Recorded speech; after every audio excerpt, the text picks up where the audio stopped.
Assalamualaikum warahmatullahi wabarakatuh. Selamat datang di channel Berbagi Kisah. Pada video kali ini, kita akan membahas sejarah panjang pecahnya India, Hindu, dan Pakistan Islam. Sebuah perjalanan yang penuh konflik, pengorbanan, dan fakta sejarah yang selama ini jarang diungkap. Dari benturan akidah, intrik kolonial, hingga tragedi Eksodus 1947.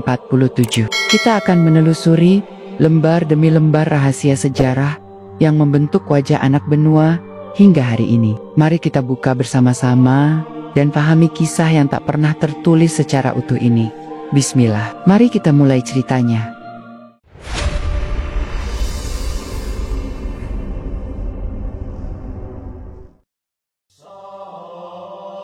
Bayangkan sebuah peta kuno yang terbentang di hadapan kita. Sebuah wilayah luas, kaya akan sungai, peradaban, dan sejarah panjang daratan India. Sejak ribuan tahun sebelum Masehi, tanah ini menjadi pusat lahirnya berbagai keyakinan, kerajaan, dan peradaban. Namun di balik catatan resmi sejarah, terdapat sebuah kisah panjang penuh pertentangan antara cahaya tauhid dan gelapnya penyembahan berhala.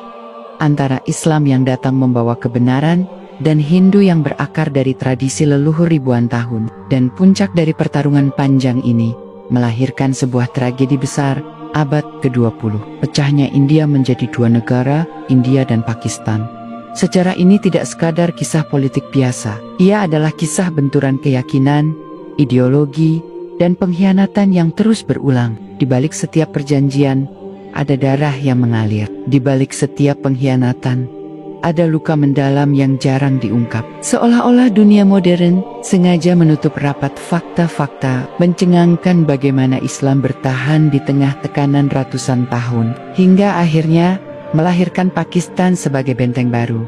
Islam masuk ke India bukan melalui pedang semata, tetapi melalui dakwah, perdagangan, dan akhlak para sahabat dan tabi'in yang mewarisi ajaran murni Rasulullah Muhammad SAW. Sejarawan Aswaja menyebutkan bahwa sejak abad pertama Hijriah, armada Islam dari wilayah Arab telah singgah di pesisir Sindah, wilayah yang kini masuk Pakistan. Ayat-ayat Al-Quran yang berbicara tentang keadilan dan persaudaraan dibawa ke tengah masyarakat yang terbelenggu sistem kasta Hindu yang menindas. Bagi kaum tertindas, Islam adalah cahaya. Namun, bagi elit Hindu, Islam adalah ancaman.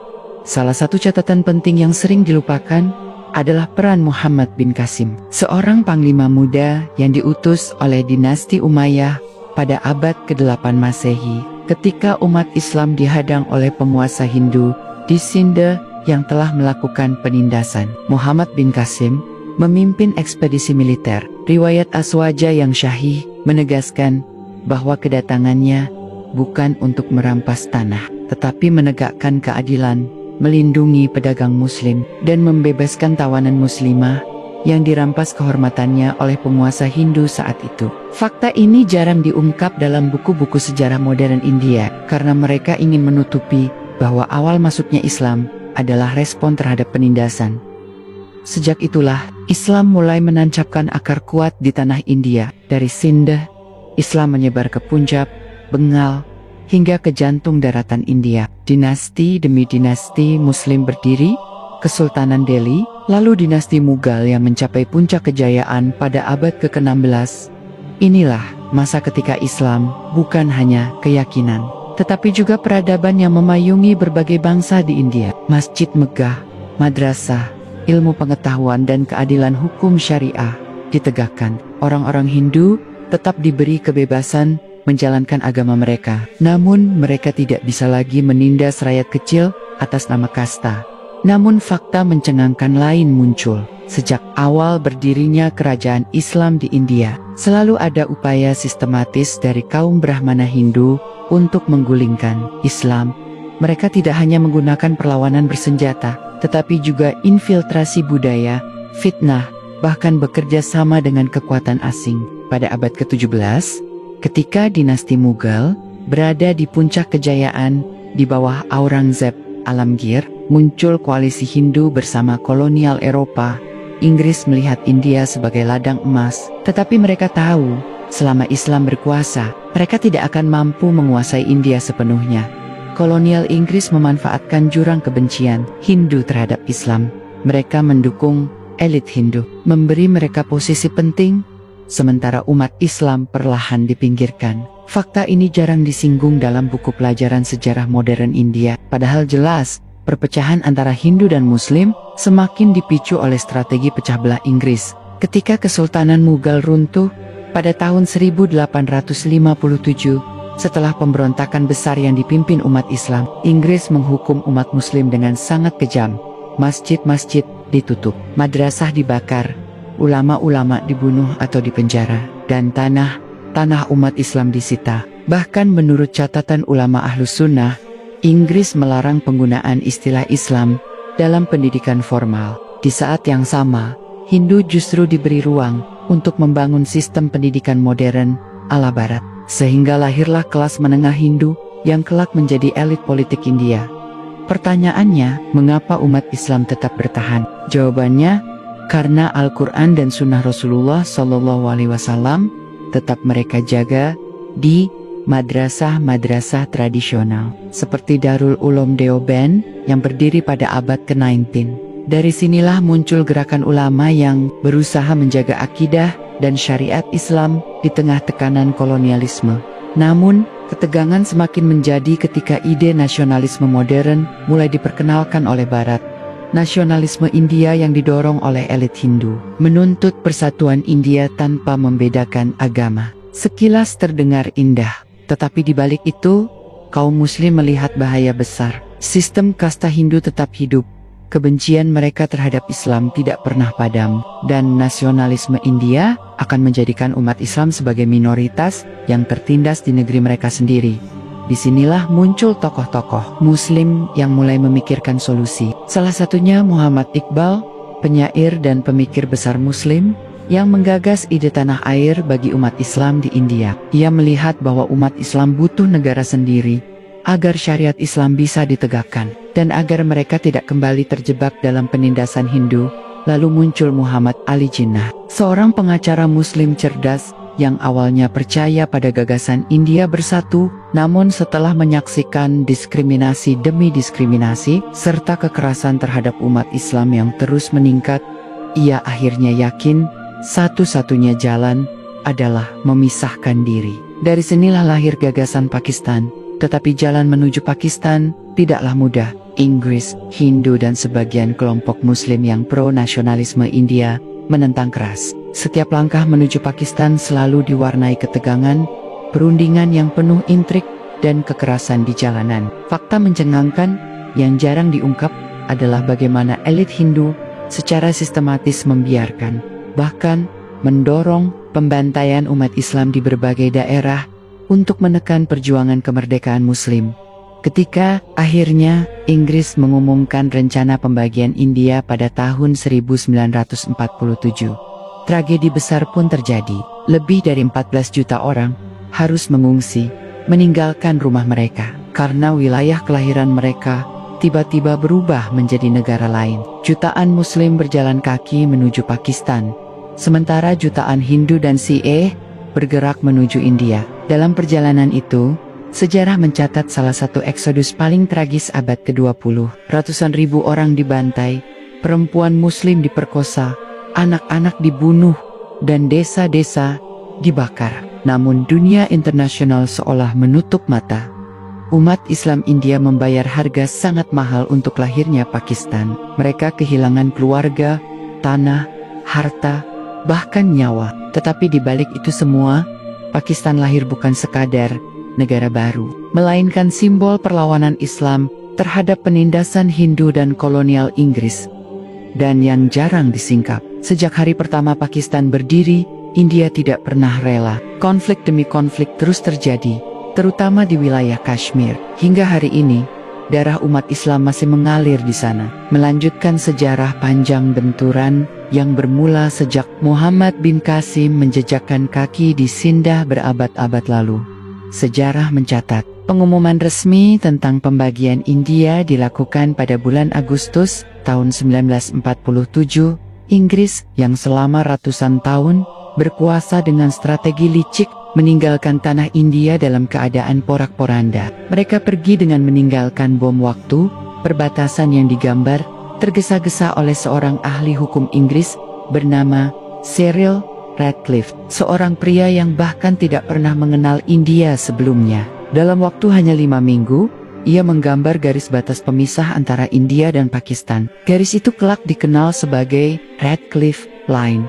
Garis inilah yang merobek keluarga, desa, bahkan kota menjadi dua. Radcliffe tidak mempertimbangkan faktor sejarah, agama, atau etnis dengan mendalam. Ia hanya mengikuti tekanan politik dari elit Hindu dan kolonial Inggris. Akibatnya, jutaan Muslim yang tinggal di daerah yang jatuh ke wilayah India tiba-tiba menjadi minoritas yang terancam. Begitu pula jutaan Hindu dan Sikh yang berada di wilayah yang masuk Pakistan. Semua harus meninggalkan tanah kelahiran mereka dengan penuh ketakutan.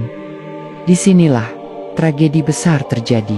Perjalanan pengungsian itu dipenuhi darah. Konvoi Muslim yang menuju Pakistan diserang oleh kelompok bersenjata Hindu dan Sikh. Kereta api yang penuh dengan pengungsi Muslim seringkali tiba di Pakistan dalam keadaan hanya berisi mayat. Perempuan Muslim diculik, diperkosa, lalu dibunuh. Anak-anak dibantai tanpa ampun. Catatan sejarah menyebutkan lebih dari 1 juta orang terbunuh dalam kurun waktu singkat, tetapi dunia internasional hanya menyebutnya sebagai kekerasan antar komunitas. Seakan-akan itu peristiwa biasa, padahal yang terjadi adalah genosida sistematis terhadap umat Islam.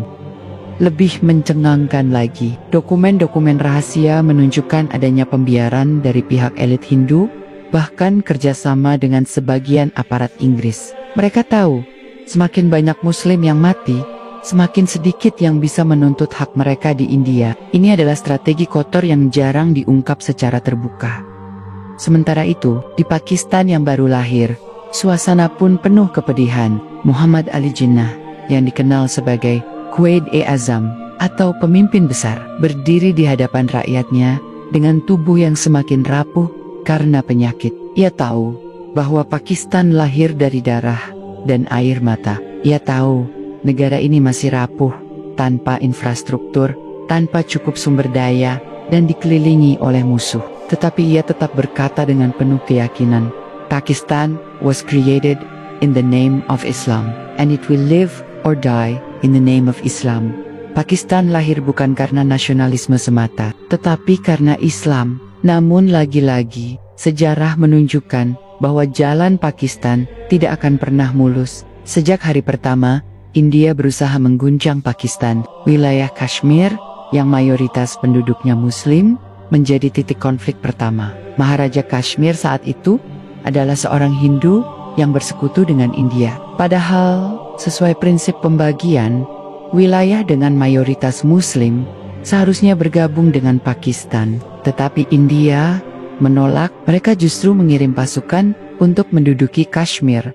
Rakyat Muslim Kashmir pun bangkit melawan, mengibarkan panji Islam, dan meminta bantuan Pakistan. Pertempuran pecah, ribuan nyawa melayang, tetapi dunia internasional kembali bermain dengan standar ganda. Perserikatan bangsa-bangsa menyerukan referendum untuk menentukan nasib Kashmir. Namun hingga kini, referendum itu tidak pernah terjadi karena India menolaknya. Fakta ini menjadi luka sejarah yang terus berdarah sampai sekarang, yang jarang diketahui. Sejak awal konflik Kashmir, ada keterlibatan tangan-tangan asing yang lebih licik. Inggris yang pura-pura sudah meninggalkan India, ternyata masih ikut campur di balik layar. Mereka tidak ingin Pakistan menjadi kuat, karena Pakistan lahir atas dasar Islam. Bagi Barat, Islam yang tegak dengan negara sendiri adalah ancaman. Oleh karena itu, mereka lebih mendukung India yang sekuler. Meskipun di dalamnya Hindu tetap menjadi dominan. Fakta lain yang sering ditutupi adalah peran kelompok Yahudi dan Zionis. Setelah berdirinya Israel pada tahun 1948, India dengan cepat menjalin hubungan tidak resmi dengan mereka. Ada kesamaan kepentingan, sama-sama menghadapi umat Islam. Pakistan yang menolak keras berdirinya Israel langsung dianggap sebagai musuh. Maka sejak itu, India, Israel dan Barat mulai membangun aliansi tidak resmi dengan tujuan utama melemahkan Pakistan. Pakistan yang lahir dalam kondisi lemah pun harus berjuang mati-matian. Mereka menghadapi gelombang pengungsi, serangan India, dan intrik internasional. Namun, umat Islam di sana tetap bertahan karena mereka yakin Pakistan adalah amanah Allah. Para ulama, meskipun berbeda pandangan dalam metode perjuangan, sepakat bahwa Pakistan harus tetap menjadi benteng Islam.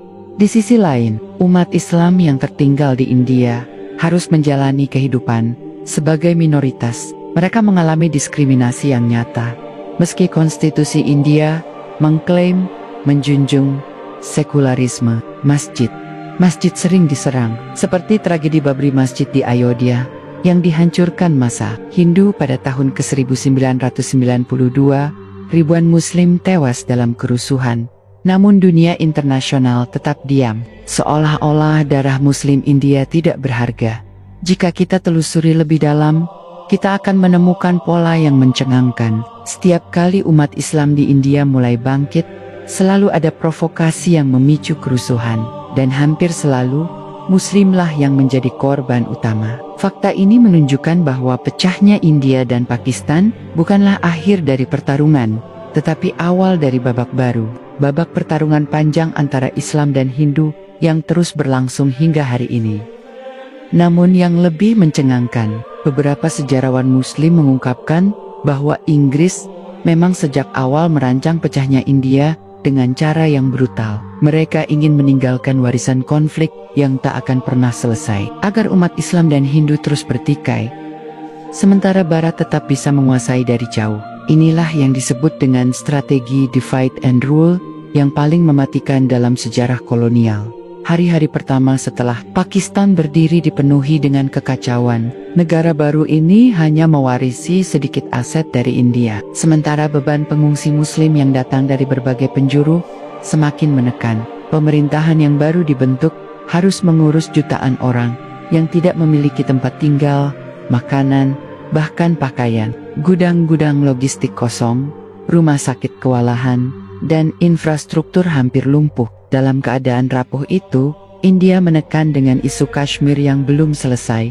Muhammad Ali Jinnah, yang kala itu sudah sakit parah, menyadari bahwa Pakistan tidak hanya berhadapan dengan India, tetapi juga dengan permainan kolonial yang belum selesai. Inggris memang secara resmi meninggalkan India, tetapi mereka masih mengendalikan arah politik melalui penasihat-penasihat yang ditempatkan di New Delhi dan Karachi. Fakta yang jarang dibicarakan adalah bahwa beberapa perwira militer Inggris masih memegang posisi penting di angkatan bersenjata Pakistan. Pada tahun 2020 awal, mereka memantau, mengendalikan, bahkan terkadang menghambat keputusan yang berpotensi memperkuat posisi Pakistan. Setelah Jinnah wafat pada tahun 1948, Pakistan kehilangan sosok pemersatu. Kekosongan itu segera dimanfaatkan berbagai pihak. Kelompok-kelompok politik mulai berebut kekuasaan, sementara ulama berjuang agar syariat Islam dijadikan dasar negara. Disinilah terjadi tarik-menarik antara kelompok sekuler warisan pendidikan Inggris dengan mayoritas rakyat Muslim yang menginginkan negara Islam. Perdebatan sengit berlangsung di parlemen, bahkan muncul upaya untuk menghapus kata-kata yang merujuk kepada Islam dalam konstitusi. Namun, umat Islam turun ke jalan. Ulama-ulama besar bangkit, dan akhirnya Objective Resolution lahir pada tahun ke-1949. Resolusi ini menegaskan bahwa Pakistan akan berdiri di atas prinsip Islam. Namun jalan itu tidak pernah mudah. Barat segera memantau dengan curiga. Amerika Serikat yang mulai menguasai geopolitik global pasca Perang Dunia Kedua, menganggap Pakistan berpotensi menjadi benteng Islam yang mengancam kepentingan mereka. Maka strategi halus dimainkan, menjerat Pakistan dengan bantuan militer dan ekonomi yang pada akhirnya membuat Pakistan tergantung pada Barat. Sementara itu, India didukung Uni Soviet menciptakan ketegangan baru di Asia Selatan.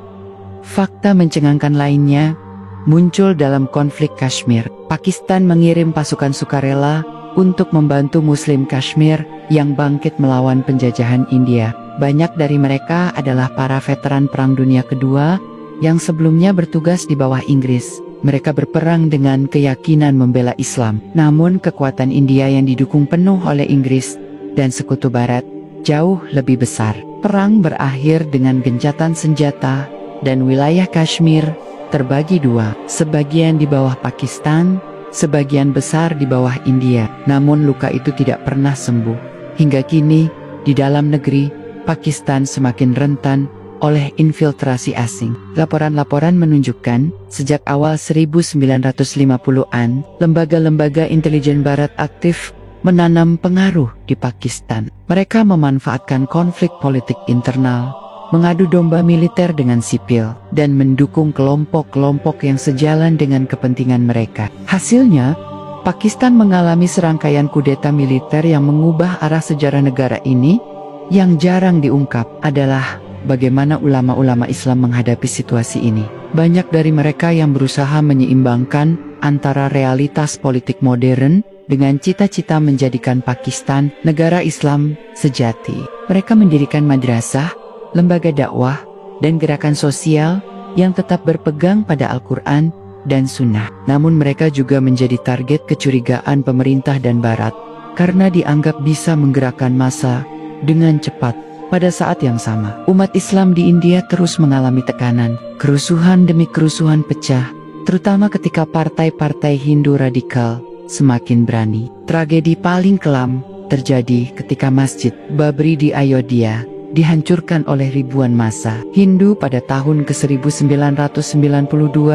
Masjid bersejarah yang berdiri sejak era Mughal itu diratakan dengan tanah, dengan alasan bahwa di tempat itulah dewa mereka, Rama, lahir. Peristiwa ini memicu kerusuhan besar. Ribuan Muslim tewas, tetapi pemerintah India lambat bertindak. Dunia kembali diam, seolah-olah tragedi itu bukan kejahatan besar terhadap hak beragama di Pakistan. Setiap serangan terhadap Muslim India selalu menimbulkan gelombang protes. Hubungan kedua negara makin memburuk, bahkan melahirkan 3 perang besar. Tahun 1947-1948, 1965, dan ke-1971, perang terakhir berakhir tragis bagi Pakistan.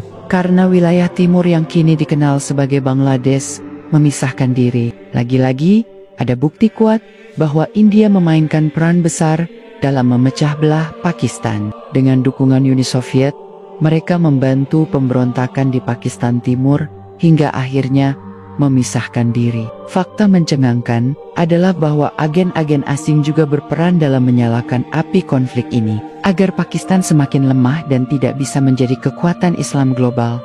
Seiring berjalannya waktu, Pakistan semakin terjepit di antara tekanan internal dan eksternal. Barat memanfaatkan kebutuhan militer Pakistan dalam menghadapi India, sekaligus menjeratnya dengan utang. Pada masa Perang Dingin, Pakistan dijadikan sekutu Amerika Serikat melawan Uni Soviet. Namun setelah itu, Pakistan justru ditinggalkan dalam kesulitan. Seolah-olah Pakistan hanya alat sementara, bukan sahabat sejati. Tetapi yang paling menggetarkan adalah kenyataan bahwa meskipun Pakistan dikepung dari segala sisi oleh India yang tidak pernah rela, oleh Barat yang licik, oleh intrik internal yang melemahkan umat Islam, tetap berdiri dengan keyakinan. Mereka percaya bahwa Pakistan adalah hasil pengorbanan besar umat Islam, dan bahwa negeri ini adalah benteng terakhir Islam di Asia Selatan. Dan sejarah menunjukkan, setiap kali umat Islam di sana mencoba bangkit dengan Islam sebagai landasan, selalu muncul tangan-tangan asing yang berusaha mengguncang dari dalam. Intrik, politik, kudeta, terorisme, dan konflik sektarian seringkali bukan murni lahir dari dalam, tetapi dipicu oleh infiltrasi intelijen asing. Tujuannya jelas, melemahkan Pakistan agar tidak mampu menjadi kekuatan Islam yang mandiri. Di sisi lain, India semakin terang-terangan menunjukkan wajah aslinya. Partai-partai Hindu radikal seperti BJP terus menguat, mendorong kebijakan diskriminatif terhadap Muslim, penutupan masjid, larangan syiar Islam, bahkan serangan langsung terhadap komunitas Muslim semakin sering terjadi. Kashmir tetap berdarah, dan dunia tetap bungkam. Fakta ini menegaskan bahwa Pecahnya India dan Pakistan hanyalah awal dari konflik panjang yang tidak pernah berakhir. Gelombang tragedi 1947 bukanlah akhir, melainkan awal dari luka panjang yang terus membara di antara India dan Pakistan. Darah yang tertumpah di jalan-jalan Punjab, Bengal, dan Kashmir seolah menjadi fondasi rapuh bagi kelahiran dua negara yang dibangun di atas kepentingan yang saling bertolak belakang. India lahir dengan klaim sekuler, namun dalam praktiknya dikuasai elit Hindu yang sejak awal menolak dominasi Islam.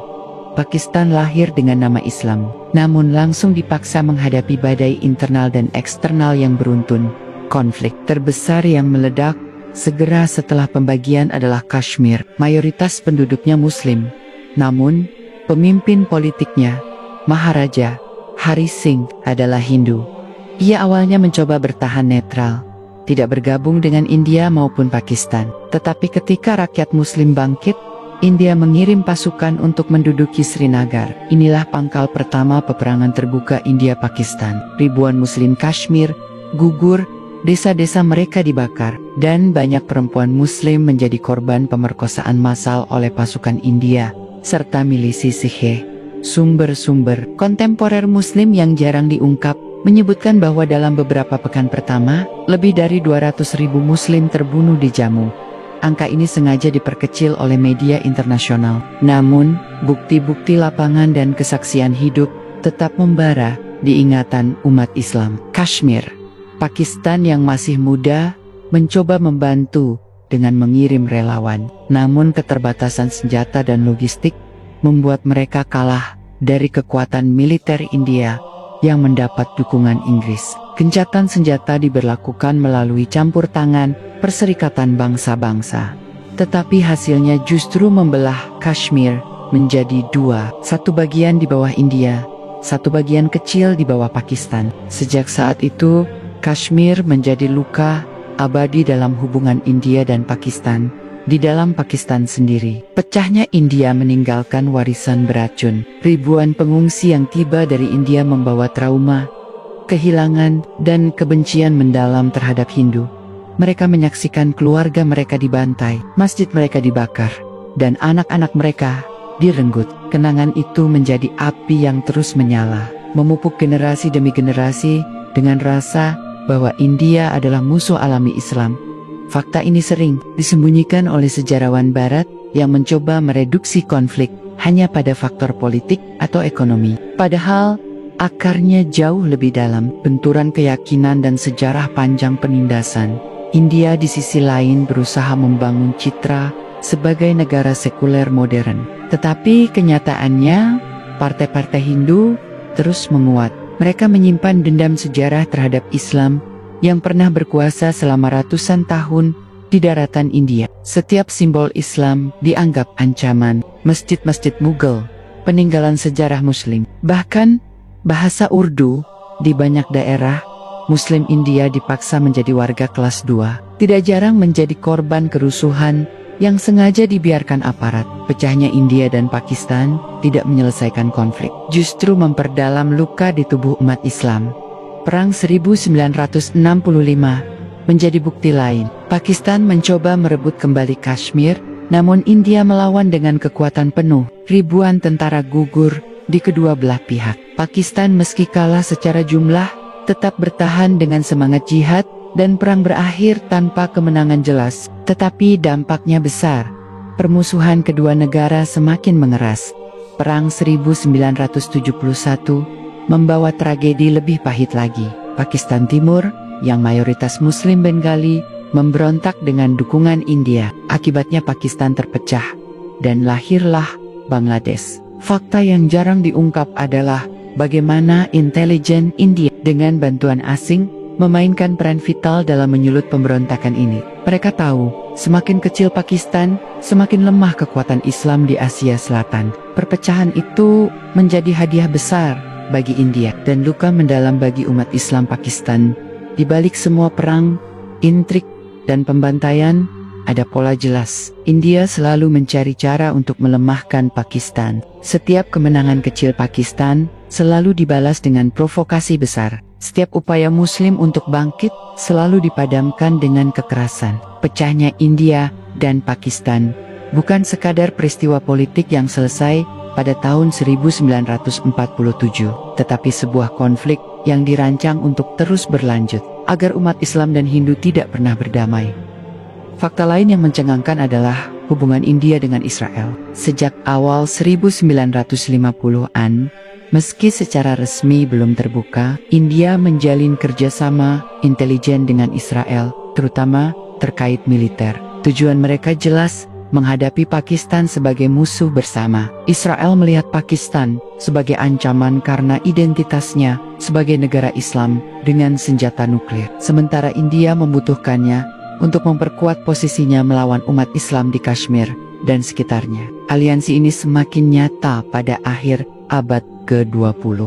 Ketika senjata-senjata Israel mulai digunakan India dalam operasi militer di Kashmir, Pakistan, di sisi lain mencoba bertahan dengan mengandalkan semangat Islam, meski pemerintahannya sering goyah karena kudeta dan konflik internal. Semangat rakyat untuk mempertahankan negara Islam tidak pernah padam. Ulama, santri, dan pejuang Islam terus menanamkan keyakinan bahwa Pakistan adalah amanah Allah, lahir dari darah syuhada, dan tidak boleh runtuh. Namun, tekanan tidak hanya datang dari luar. Intrik internal, korupsi, dan perebutan kekuasaan membuat Pakistan sering terjebak dalam krisis. Barat memanfaatkan keadaan ini untuk menjerat Pakistan dengan utang dan ketergantungan militer. India memanfaatkan kelemahan ini untuk terus menyerang di forum internasional, menggambarkan Pakistan sebagai negara gagal. Tetapi, di tengah semua itu, rakyat Pakistan tetap memegang teguh identitas Islam.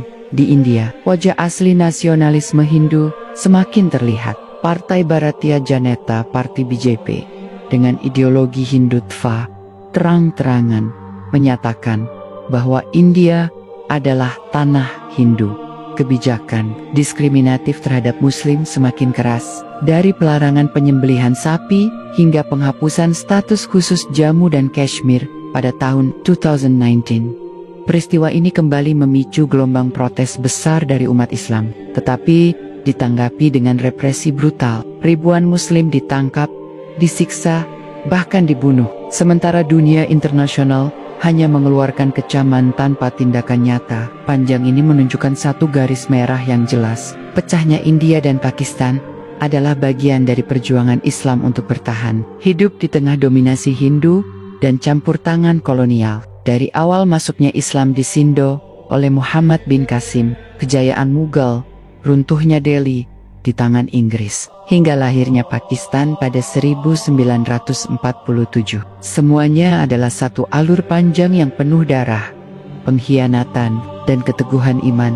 Dan yang lebih mencengangkan, konflik ini bukan hanya milik masa lalu. Hingga hari ini, bayang-bayang pecahnya India dan Pakistan masih membentuk geopolitik dunia. Kashmir tetap berdarah, Muslim India tetap tertindas, Pakistan tetap diguncang dari dalam dan luar. Sementara India terus mencoba menutup sejarah kelamnya dengan narasi nasionalisme sekuler.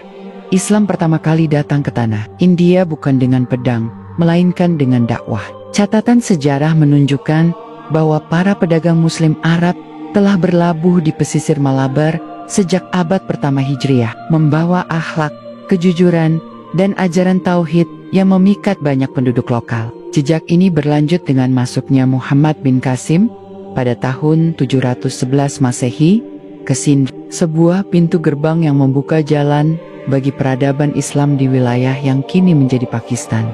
Dari situlah benih besar ditanam. Islam tidak sekadar menjadi keyakinan minoritas, melainkan menjelma sebagai kekuatan politik, sosial, dan budaya yang mengubah wajah anak benua India. Kekuasaan Islam berdiri kokoh dengan Sultan-Sultan Delhi, kemudian mencapai puncaknya di bawah dinasti Mughal. Dari abad ke abad, umat Islam mengukir peradaban yang melahirkan karya seni, arsitektur megah seperti Taj Mahal, sistem pemerintahan yang teratur, bahkan harmoni dalam kehidupan sosial. Namun harmoni itu bukan tanpa musuh. Seiring dengan kokohnya kekuasaan Islam, bangkit pula perlawanan dari kelompok Hindu. Mereka menyimpan luka, iri, dan kebencian yang menumpuk selama berabad-abad. Sementara itu, sebagian raja-raja Mughal mencoba memberi ruang, bahkan terlalu toleran, hingga lahir kebijakan yang justru melemahkan posisi Islam. Aurangzeb misalnya berusaha mengembalikan supremasi Islam, tetapi setelah wafatnya, kekuasaan Mughal runtuh pelan-pelan. Di titik inilah, Inggris masuk dengan strategi yang licik. Melalui East India Company, mereka tidak langsung menghantam pusat kekuasaan, tetapi merangsek lewat ekonomi, merusak tatanan, memanfaatkan perpecahan lokal, hingga akhirnya menguasai Delhi setelah Perang ke 1857.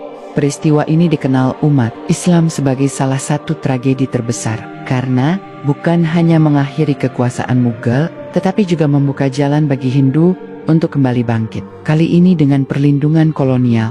Dari sinilah lahir politik paling berbahaya, divide et impera. Inggris tahu bahwa umat Islam, meski secara jumlah lebih sedikit daripada Hindu, memiliki sejarah sebagai penguasa. Karena itu mereka dijadikan sasaran utama. Madrasah Islam diawasi ketat, ulama-ulama ditangkap, gerakan dakwah ditekan. Di sisi lain, Hindu diberikan ruang untuk berkembang, diberi akses ke pendidikan modern, dan perlahan-lahan dipoles sebagai wajah baru India yang modern.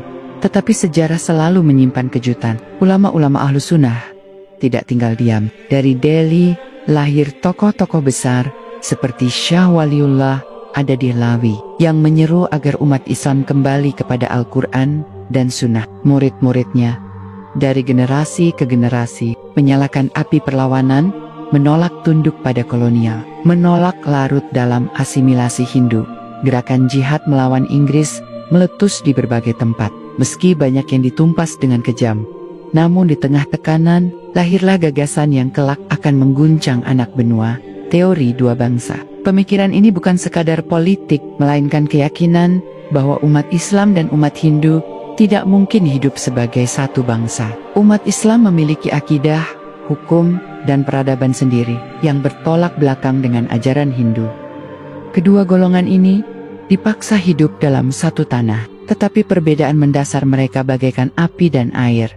Pemikiran itu terus bergaung hingga abad ke-20. Terutama melalui tokoh-tokoh seperti Muhammad Iqbal yang menyeru agar umat Islam memiliki tanah air sendiri, dan Muhammad Ali Jinnah yang menjadi motor politik perjuangan itu. Inggris dengan kelicikannya berusaha menunda-nunda, memecah belah, bahkan menyulut konflik berdarah antara Hindu dan Muslim menjelang berakhirnya penjajahan. Dan benar saja, menjelang 1947. Tanah India berubah menjadi lautan darah. Bentrokan pecah di Punjab, Bengal, dan berbagai kota besar. Jutaan Muslim diusir, dibantai, dipaksa meninggalkan rumah mereka menuju tanah yang dijanjikan Pakistan. Di jalan-jalan, darah mengalir, kereta-kereta penuh jenazah, desa-desa terbakar. Saksi sejarah mencatat, ini adalah salah satu migrasi paling berdarah dalam sejarah umat manusia.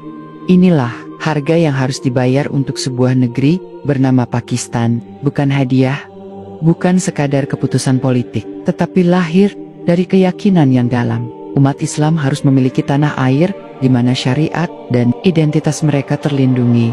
Tetapi apakah darah yang tumpah itu benar-benar menjadi jaminan bahwa Pakistan akan bebas dari gangguan? Jawabannya, tidak, karena sejak lahir, negeri ini tidak pernah dibiarkan tenang. Intrik asing, konspirasi Hindu, campur tangan Inggris, dan kelemahan pemimpin Muslim terus menghantamnya dari berbagai sisi. Pakistan lahir pada bulan Agustus tahun 1947, tetapi sejak hari pertama, ia sudah berdiri di atas bara api. Negeri ini dibangun dari darah jutaan Muslim yang menjadi korban migrasi terbesar dan paling berdarah dalam sejarah modern. Jutaan orang Muslim dari wilayah India berbondong-bondong menuju Pakistan, sementara jutaan Hindu dan Sikh meninggalkan wilayah yang masuk Pakistan menuju India. Tetapi perjalanan ini bukan sekadar perpindahan. Di jalan-jalan penuh debu, Punjab, dan Bengal, kereta-kereta penuh tubuh tak bernyawa, kampung-kampung muslim dibakar, perempuan muslimah diperkosa, anak-anak dibantai, dan masjid-masjid dihancurkan. Sementara dunia menutup mata, umat Islam menyaksikan sendiri bagaimana kebencian Hindu kepada Islam tidak pernah padam. Para sejarawan kolonial berusaha menutupi fakta ini dengan menyebutnya sebagai konflik antar komunitas. Tetapi saksi-saksi Muslim mencatat, ini bukan sekadar konflik, ini adalah upaya sistematis untuk melemahkan kelahiran Pakistan, agar umat Islam tidak pernah bisa berdiri tegak di hari-hari awal kemerdekaan. Pakistan menghadapi persoalan yang hampir mustahil. Negeri baru ini tidak memiliki pemerintahan yang lengkap, tidak punya bank sentral, tidak memiliki pasukan militer yang kuat. Bahkan aset-aset yang seharusnya diberikan oleh India ditahan. Harta umat Islam yang ditinggalkan di wilayah India dirampas. Sementara bantuan yang dijanjikan Inggris ditunda dengan alasan birokrasi. Di sisi lain, musuh utama Pakistan, India, tidak menunggu lama untuk menyerang. Hanya 2 bulan setelah kemerdekaan,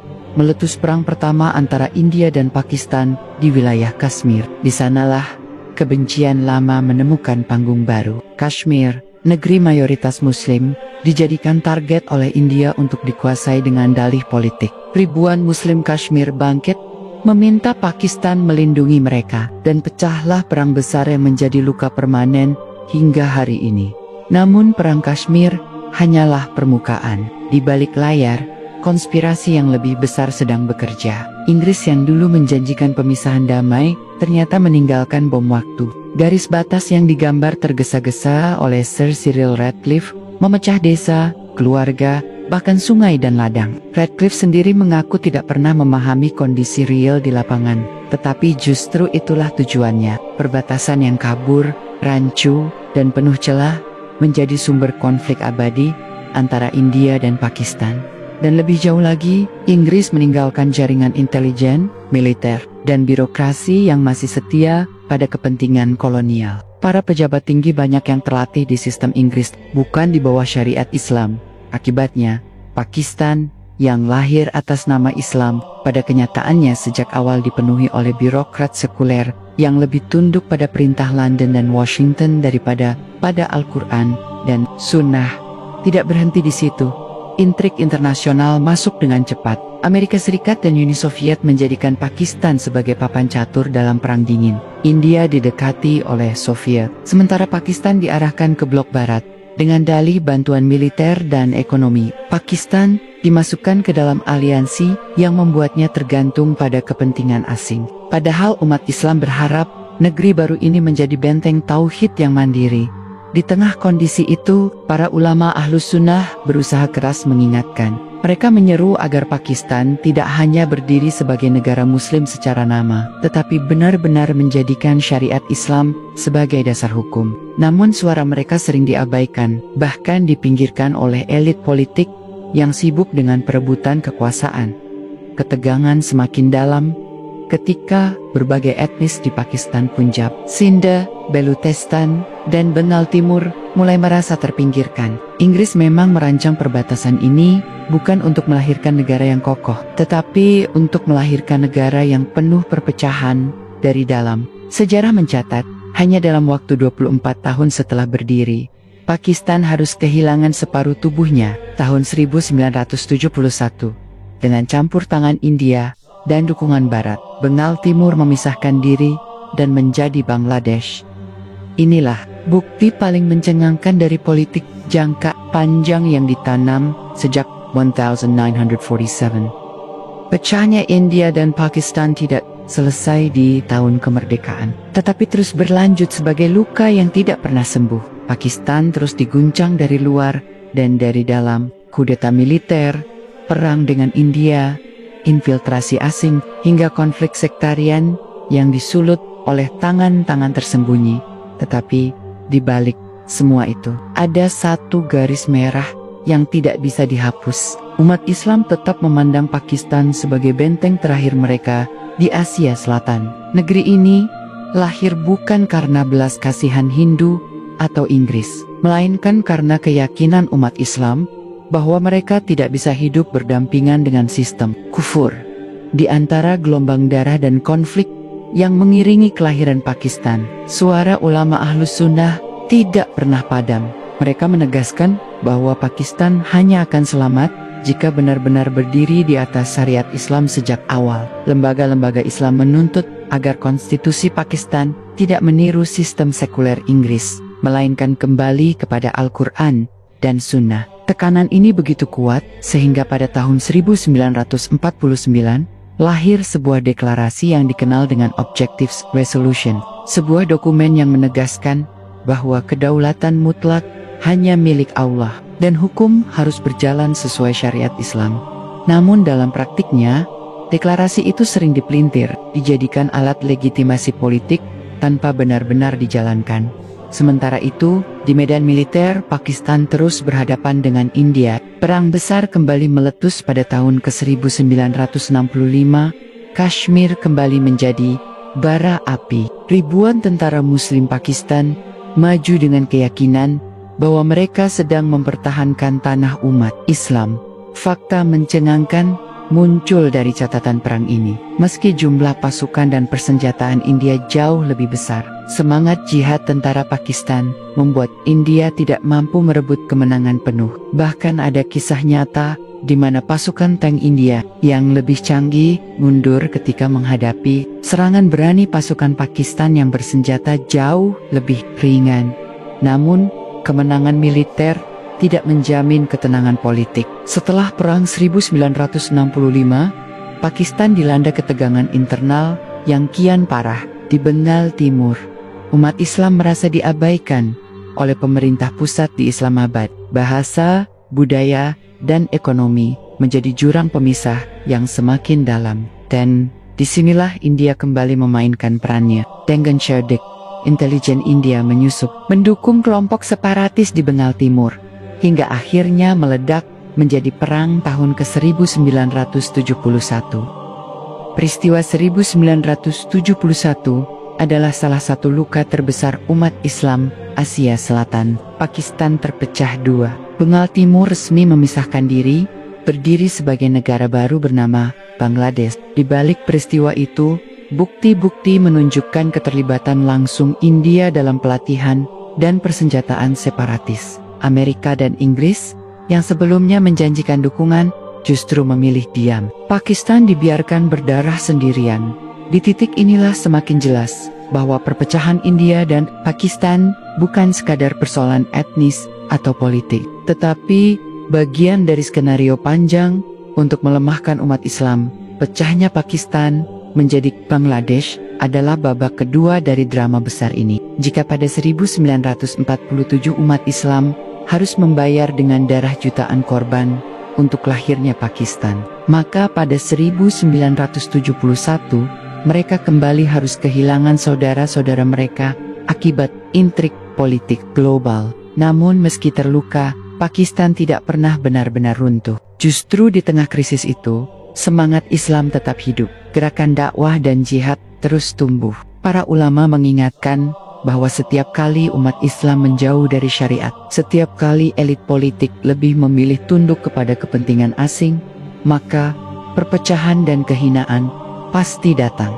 Tetapi jika umat Islam bersatu di bawah tauhid, maka tidak ada kekuatan dunia yang mampu menghancurkan mereka. Pasca 1971, Pakistan kembali masuk dalam pusaran perang dingin. Amerika Serikat memanfaatkan posisinya untuk menghadapi Uni Soviet. Saat Soviet menyerbu Afghanistan pada 1979, Pakistan menjadi pangkalan utama bagi mujahidin. Dari sinilah lahir babak baru. Pakistan dipenuhi kamp pengungsi, pusat logistik jihad, dan medan pertempuran ideologi global. Tetapi perhatikan bagaimana pola lama kembali berulang. Pakistan dipuji ketika menguntungkan Barat, tetapi ditinggalkan begitu saja setelah tugas selesai. Mujahidin yang dulu dibantu, kemudian dicap teroris. Pakistan yang dulu dijadikan sekutu, kemudian ditekan dengan sanksi. Dan semua ini berakar dari satu hal, lahirnya Pakistan dianggap ancaman. Bukan hanya bagi India, tetapi bagi tatanan dunia yang dikuasai Barat. Sebuah negara Muslim yang lahir dari darah, yang memiliki senjata nuklir, dan yang masih menyimpan semangat tauhid, tentu akan selalu menjadi target Inilah mengapa, hingga hari ini, Pakistan tidak pernah benar-benar damai. Konflik di Kashmir belum selesai. Terorisme seringkali justru ditunggangi oleh intelijen asing. Ekonomi dilemahkan melalui utang, dan politiknya diacak-acak oleh kekuatan global. Tetapi yang jarang diungkap adalah, meski dikepung dari segala sisi, Pakistan tetap bertahan. Karena ia bukan sekadar negara, ia adalah simbol keyakinan umat Islam di Asia Selatan, bahwa mereka tidak bisa hidup di bawah dominasi Hindu dan kolonial. Sejarah Pakistan pasca 1971 bergerak cepat menuju babak baru. Negeri ini tidak hanya diuji dengan perang dan perpecahan, tetapi juga dengan politik internal yang penuh intrik. Militer Pakistan semakin menguat, sementara para politisi sipil kehilangan wibawa. Kudeta demi kudeta mewarnai perjalanan negeri ini, membuktikan bahwa sejak awal Pakistan tidak pernah dibiarkan berkembang secara alami.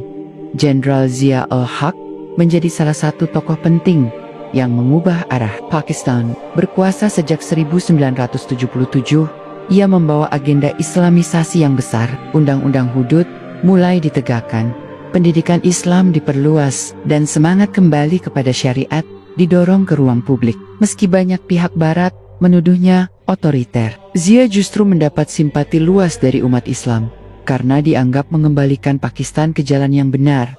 Namun pada masa inilah, Pakistan terseret ke dalam konflik besar dunia. Perang Afghanistan melawan Uni Soviet, Amerika Serikat dan sekutunya mendanai perlawanan mujahidin.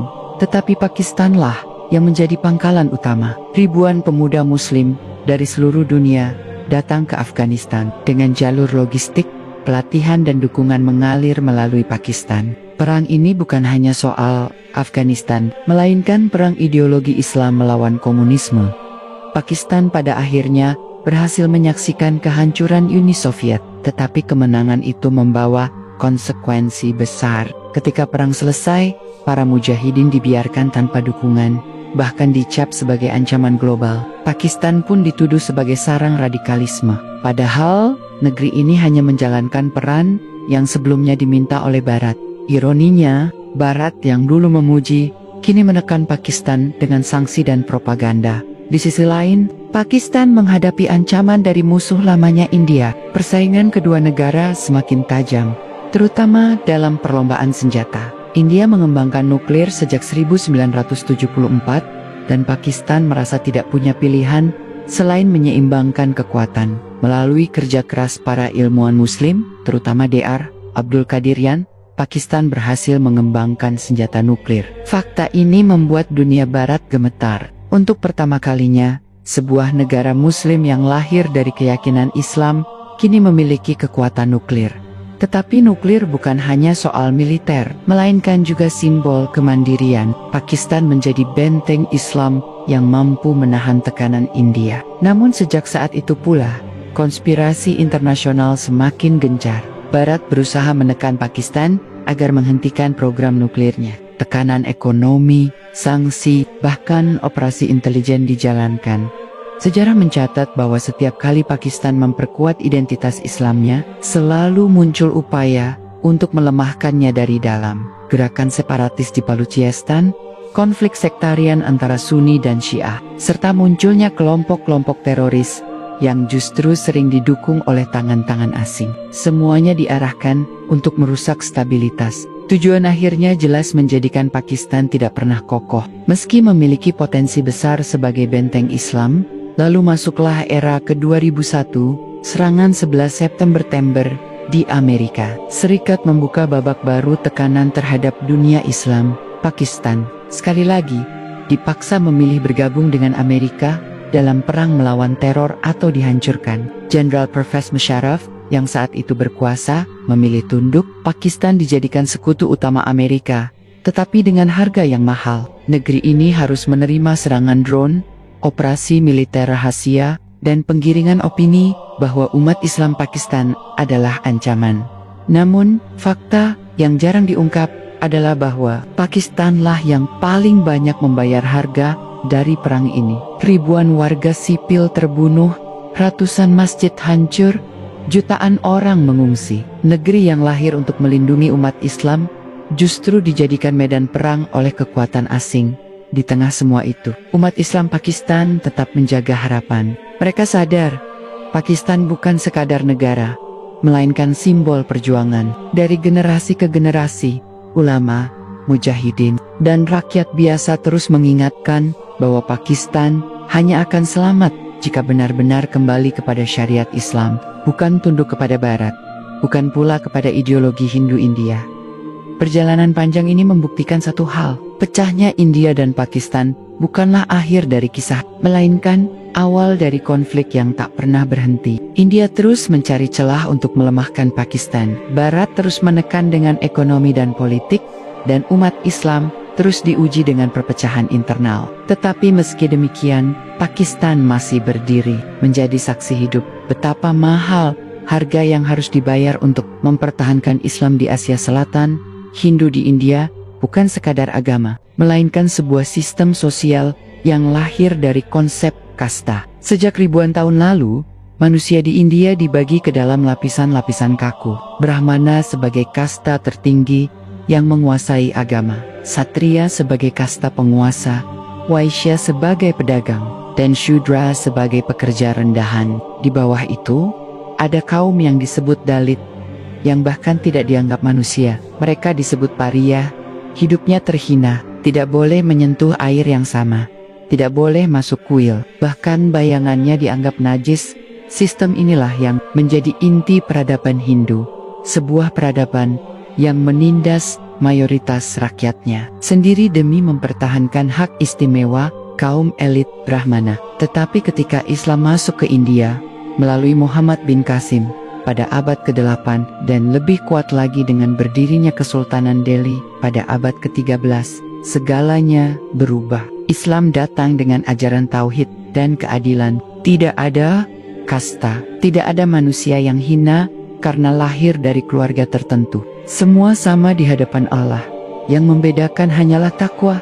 Inilah yang membuat jutaan rakyat India, terutama kaum Shudra dan Dalit, masuk Islam. Mereka menemukan kebebasan yang tidak pernah ada dalam Hindu. Masjid-masjid terbuka untuk semua, tanpa melihat kasta. Persaudaraan Islam menembus batas suku, warna kulit, dan status. Hal ini membuat elit Hindu ketakutan. Mereka melihat Islam bukan hanya sebagai agama baru, tetapi sebagai ancaman terhadap fondasi kekuasaan mereka. Selama berabad-abad, benturan itu terus terjadi. Ketika Mughal mencapai puncak kejayaannya di bawah Akbar dan Aurangzeb, Hindu mencoba menyesuaikan diri.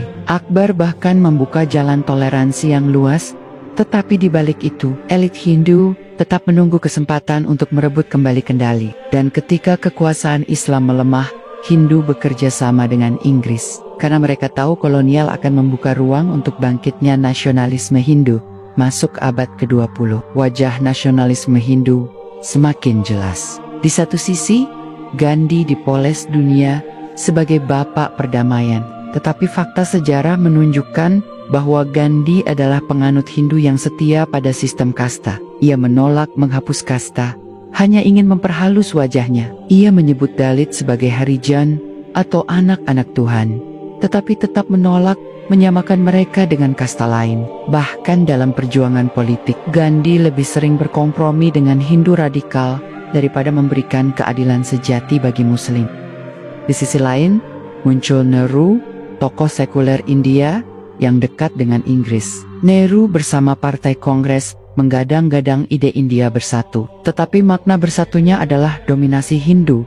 Bagi Muslim, ini berarti kembali ke posisi minoritas yang ditekan. Muhammad Ali Jinnah, pemimpin Muslim, melihat dengan jelas bahwa ide India bersatu hanyalah kedok untuk menyingkirkan umat Islam secara perlahan. Yang lebih berbahaya adalah organisasi Hindu radikal yang jarang diungkap di panggung global. RSS, Rashtriya Swayamsevak Sangh, didirikan pada 1925. RSS menanamkan ide Hindutva, yaitu India murni Hindu, Islam dianggap asing, Kristen dianggap penjajah, dan semua minoritas harus tunduk pada dominasi Hindu. Ide inilah yang melahirkan partai-partai Hindu modern, termasuk BJP yang kini berkuasa di bawah Narendra Modi. RSS punya catatan kelam yang panjang, dari propaganda anti-muslim hingga keterlibatan dalam pembunuhan Mahatma Gandhi. Jejak mereka selalu berdarah, tetapi lebih penting lagi, mereka memainkan peran besar dalam menolak kompromi dengan Muslim menjelang 1947. Mereka menekan agar India tidak memberikan ruang bagi Pakistan. Dan ketika pemisahan akhirnya diputuskan, anggota-anggota RSS terlibat dalam kerusuhan yang menewaskan ratusan ribu Muslim. Kerusuhan pra 1947 adalah salah satu tragedi yang paling ditutup-tutupi. Di Punjab, Bengal, Delhi, dan Bihar, massa Hindu menyerang kampung-kampung Muslim dengan kejam. Rumah dibakar, perempuan diperkosa, anak-anak dibantai. Catatan saksi menyebutkan bahwa kereta penuh Muslim yang hijrah ke Pakistan tiba di stasiun hanya berisi mayat. Dunia menyebutnya kekerasan komunal, tetapi bagi umat Islam itu adalah genosida. Dan pelakunya tidak lain adalah massa Hindu yang digerakkan oleh RSS dan kelompok radikal lainnya. Inilah akar mengapa Pakistan lahir bukan sekadar politik Inggris, tetapi karena Hindu tidak pernah siap hidup setara dengan Islam. Sistem kasta, ideologi Hindu dan nasionalisme Hindu modern menjadi bukti bahwa umat Islam hanya punya dua pilihan, tunduk atau berdiri sendiri. Jinnah melihat dengan jelas dan sejarah membuktikan pilihannya benar. Namun pecahnya India dan Pakistan tidak mengakhiri ideologi Hindutva. Hingga hari ini, RSS terus beroperasi, kini melalui BJP. Narendra Modi, Perdana Menteri India, adalah anggota RSS seumur hidup. Di bawah pemerintahannya, kebijakan anti-Muslim semakin terang-terangan. Dari pembatalan status otonomi Kashmir pada 2019, hingga undang-undang kewarganegaraan yang diskriminatif terhadap Muslim. Semua menunjukkan bahwa cita-cita Hindutva masih hidup. Dari sinilah jelas, sejarah pecahnya India dan Pakistan bukan sekadar masa lalu. Ini adalah pertarungan ideologi yang terus berlanjut. Hindu dengan kasta dan Hindutvanya, Islam dengan tauhid dan keadilannya. Dua sistem yang tidak mungkin disatukan. Sebagaimana air dan api. Sejak awal abad ke-20, India menjadi ladang perebutan antara dua arus besar, nasionalisme Hindu yang dipimpin oleh Partai Kongres dan aspirasi umat Islam yang dipayungi oleh Liga Muslim. Keduanya sama-sama menentang kolonial Inggris, tetapi di balik slogan kebebasan, ada agenda yang berbeda. Hindu menginginkan India merdeka dalam satu kesatuan, tetapi dengan dominasi Hindu, Muslim menuntut jaminan bahwa mereka tidak akan tenggelam sebagai minoritas dalam lautan Hindu. Fakta mencengangkan yang sering diabaikan adalah ini. Jumlah Muslim di India saat itu hampir 100 juta jiwa. Sebuah kekuatan besar yang tidak bisa dianggap kecil. Tetapi dalam banyak pertemuan, tokoh-tokoh Kongres, termasuk Gandhi dan Nehru, menolak memberikan perlindungan khusus bagi Muslim. Mereka hanya mengulang jargon, India satu bangsa, tanpa perbedaan. Namun realitasnya, struktur sosial, politik dan budaya India telah dikuasai Hindu selama berabad-abad. Bagi Muslim, ini berarti hidup kembali dalam bayang-bayang kasta dan diskriminasi.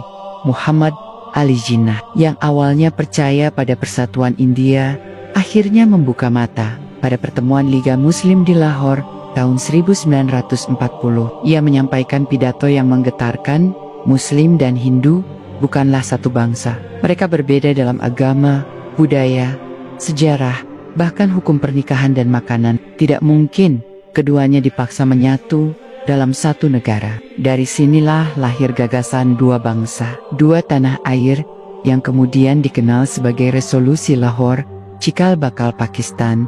Hindu menolak keras. Mereka menuduh umat Islam ingin memecah belah India. Tetapi bukti di lapangan justru menguatkan ketakutan Jinnah. Kerusuhan komunal pecah di berbagai daerah, terutama di Bengal, Bihar, dan Punjab. Muslim dibantai di jalanan, desa-desa dibakar, perempuan diperkosa. Surat kabar kolonial Inggris sendiri mencatat bahwa korban mencapai puluhan ribu dalam waktu singkat. Yang lebih mengejutkan, kerusuhan itu seringkali terjadi dengan keterlibatan organisasi Hindu radikal, seperti RS yang sejak awal mempropagandakan ide Hindustan hanya untuk Hindu. Slogan mereka jelas, Muslim harus kembali masuk Hindu atau pergi, tidak ada ruang untuk kesetaraan. Tragedi terbesar terjadi menjelang dan sesudah pengumuman pemisahan pada Agustus 1947. Saat garis batas India, Pakistan digambar tergesa-gesa oleh Lord Mountbatten dan Sir Cyril Radcliffe. Jutaan orang dipaksa meninggalkan tanah kelahiran mereka. Muslim di wilayah India menuju Pakistan, sementara Hindu dan Syiar di Pakistan menuju India. Perpindahan itu bukan migrasi damai, melainkan eksodus berdarah.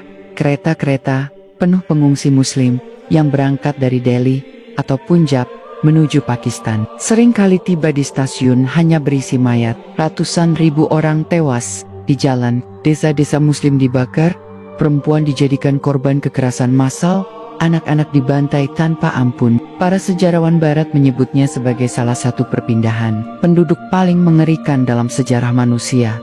Inilah harga dari perbedaan yang tidak bisa disatukan. Umat Islam akhirnya sadar bahwa jika mereka tetap tinggal di bawah dominasi Hindu, maka mereka hanya akan menjadi korban selamanya. Pakistan lahir dari darah dan air mata, tetapi juga dari tekad untuk mempertahankan Islam agar tetap tegak di tanah yang pernah dikuasai Hindu dan kolonial.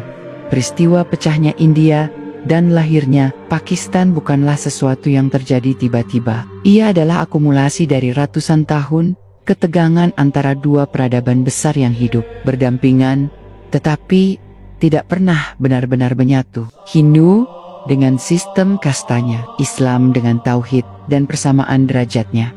Sejak Islam pertama kali masuk ke India melalui jalur perdagangan di Sindh, lalu berdiri kokoh dengan Kesultanan Delhi dan Kekaisaran Mughal, benturan itu tidak pernah berhenti. Jutaan rakyat Hindu kelas bawah masuk Islam karena melihat keadilan yang tidak mereka temukan dalam sistem kasta. Dari sini, Islam tumbuh menjadi kekuatan besar di anak benua. Namun, bagi elit Hindu, ini dianggap sebagai luka sejarah. Ketika kolonial Inggris datang, luka itu dimanfaatkan. Inggris menggunakan politik pecah belah, memberi keistimewaan kepada elit Hindu, sekaligus membatasi peran Muslim. Perlahan, umat Islam kehilangan posisi mereka. Dan saat gagasan kemerdekaan mulai menggema pada abad ke-20, perbedaan itu mencuat ke permukaan. Partai Kongres yang dipimpin tokoh-tokoh Hindu mengusung ide India merdeka sebagai satu bangsa. Tetapi umat Islam melihat jebakan besar di balik gagasan itu. Bagaimana mungkin mereka disebut satu bangsa, sementara agama, hukum, budaya, dan sejarah mereka berbeda? Muhammad Ali Jinnah akhirnya menyuarakan kebenaran pahit itu. Hindu dan Muslim adalah dua bangsa yang berbeda dan tidak bisa dipaksa hidup dalam satu negara.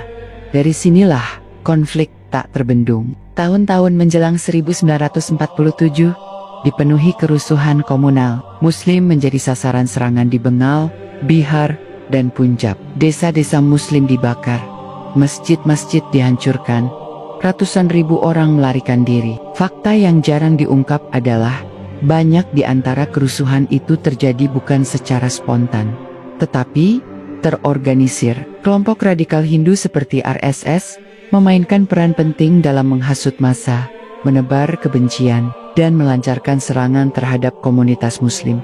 Ketika Inggris akhirnya memutuskan untuk pergi, garis batas pemisahan digambar terburu-buru. Tidak ada waktu yang cukup untuk mempersiapkan perpindahan penduduk. Hasilnya adalah salah satu tragedi terbesar abad ke-20. Sekitar 14 juta orang terpaksa mengungsi, meninggalkan tanah kelahiran mereka demi mencari tempat aman. Muslim dari Delhi, Punjab, dan Bengal berbondong-bondong menuju Pakistan. Sementara Hindu dan Sikh di Pakistan bergerak menuju India.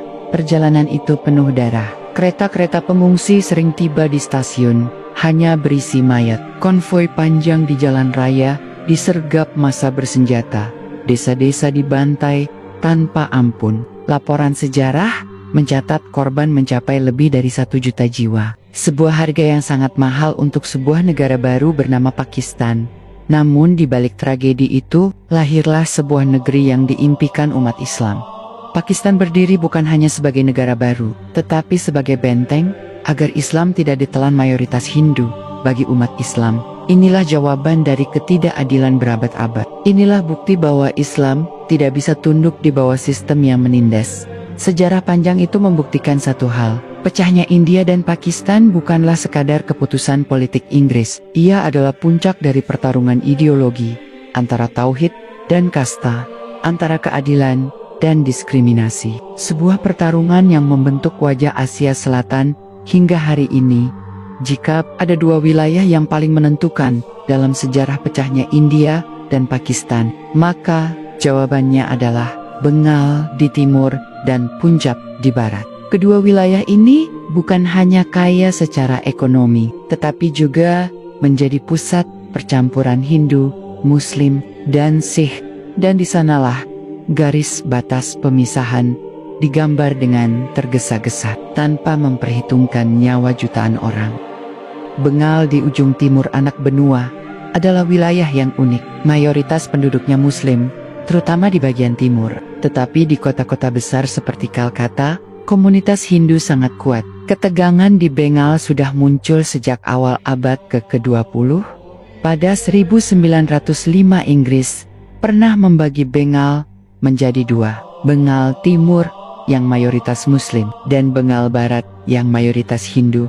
Keputusan ini sempat memberikan semangat kepada umat Islam, karena mereka akhirnya memiliki wilayah administratif yang bisa mereka kelola. Namun, protes keras dari elit Hindu membuat Inggris membatalkan pembagian itu pada ke-1911 bagi Muslim. Ini menjadi tanda jelas, Hindu tidak rela umat Islam memiliki kekuasaan, meski hanya sebagian, menjelang kemerdekaan. Bengal kembali menjadi medan pertarungan. Liga Muslim menginginkan Bengal Timur masuk ke Pakistan, sementara elit Hindu menuntut Bengal tetap berada dalam India. Ketegangan itu meledak dalam kerusuhan besar di Kalkuta pada Agustus tahun 1946, yang dikenal sebagai Direct Action Day.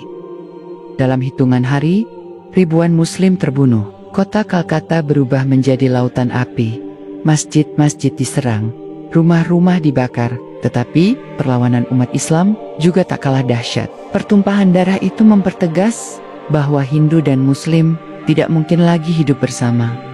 Sementara itu di barat, Punjab menjadi medan yang lebih berdarah lagi.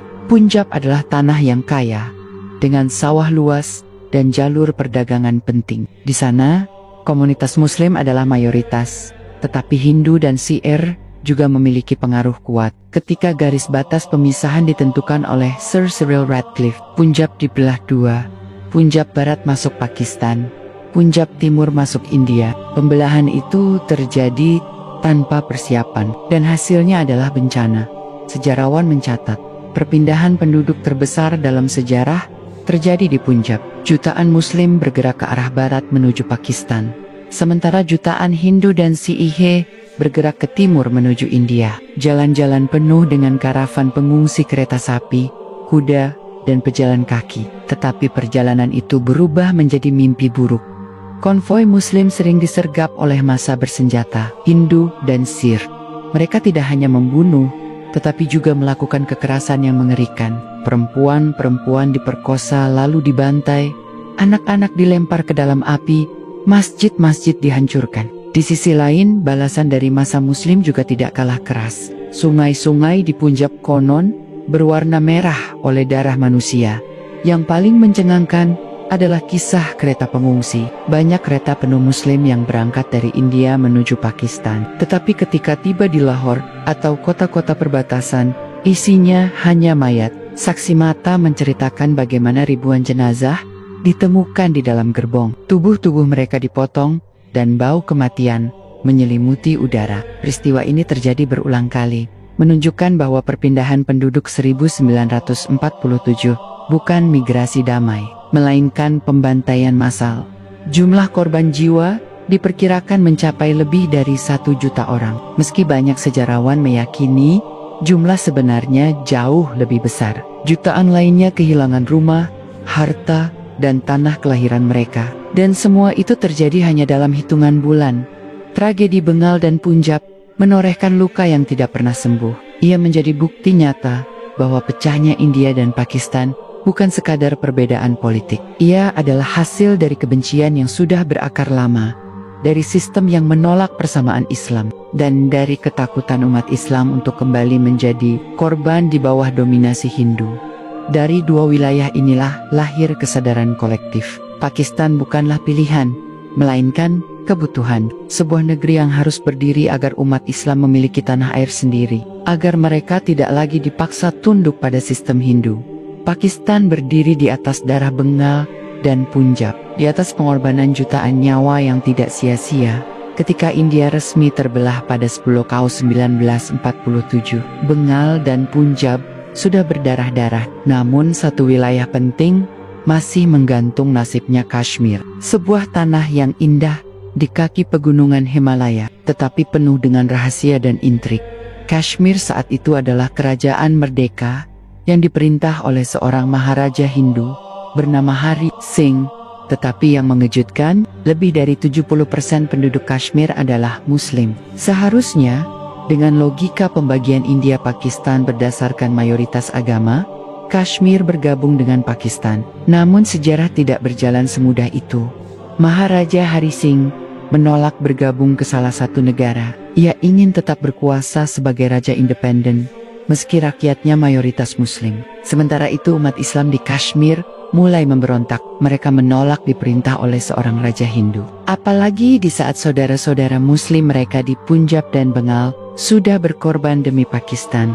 Pada Oktober tahun 1947, pemberontakan Muslim di Kashmir memuncak. Rakyat yang marah turun ke jalan. Sebagian di antaranya dibantu oleh suku-suku Pashtun dari wilayah Pakistan Barat Laut. Mereka bergerak menuju Srinagar, ibu kota Kashmir. Maharaja panik. Dalam kondisi terdesak, ia meminta bantuan militer India. Tetapi India memberikan syarat, Kashmir harus secara resmi bergabung dengan India.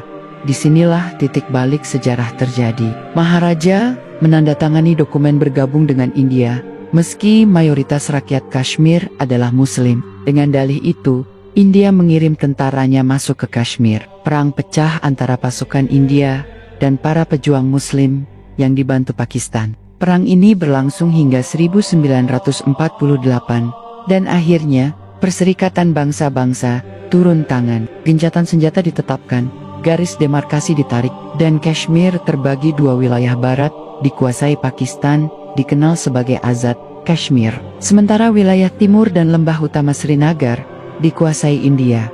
Namun, fakta yang sering dilupakan adalah janji India di hadapan dunia. Perdana Menteri Jawaharlal Nehru, sendiri seorang Hindu Kashmir, berjanji di forum internasional bahwa rakyat Kashmir akan diberi hak untuk menentukan nasibnya melalui referendum bebas. Janji itu tidak pernah ditepati. Hingga hari ini, referendum yang dijanjikan tidak pernah terjadi. India terus menguasai Kashmir dengan militer, sementara rakyat Muslim di sana hidup dalam ketakutan.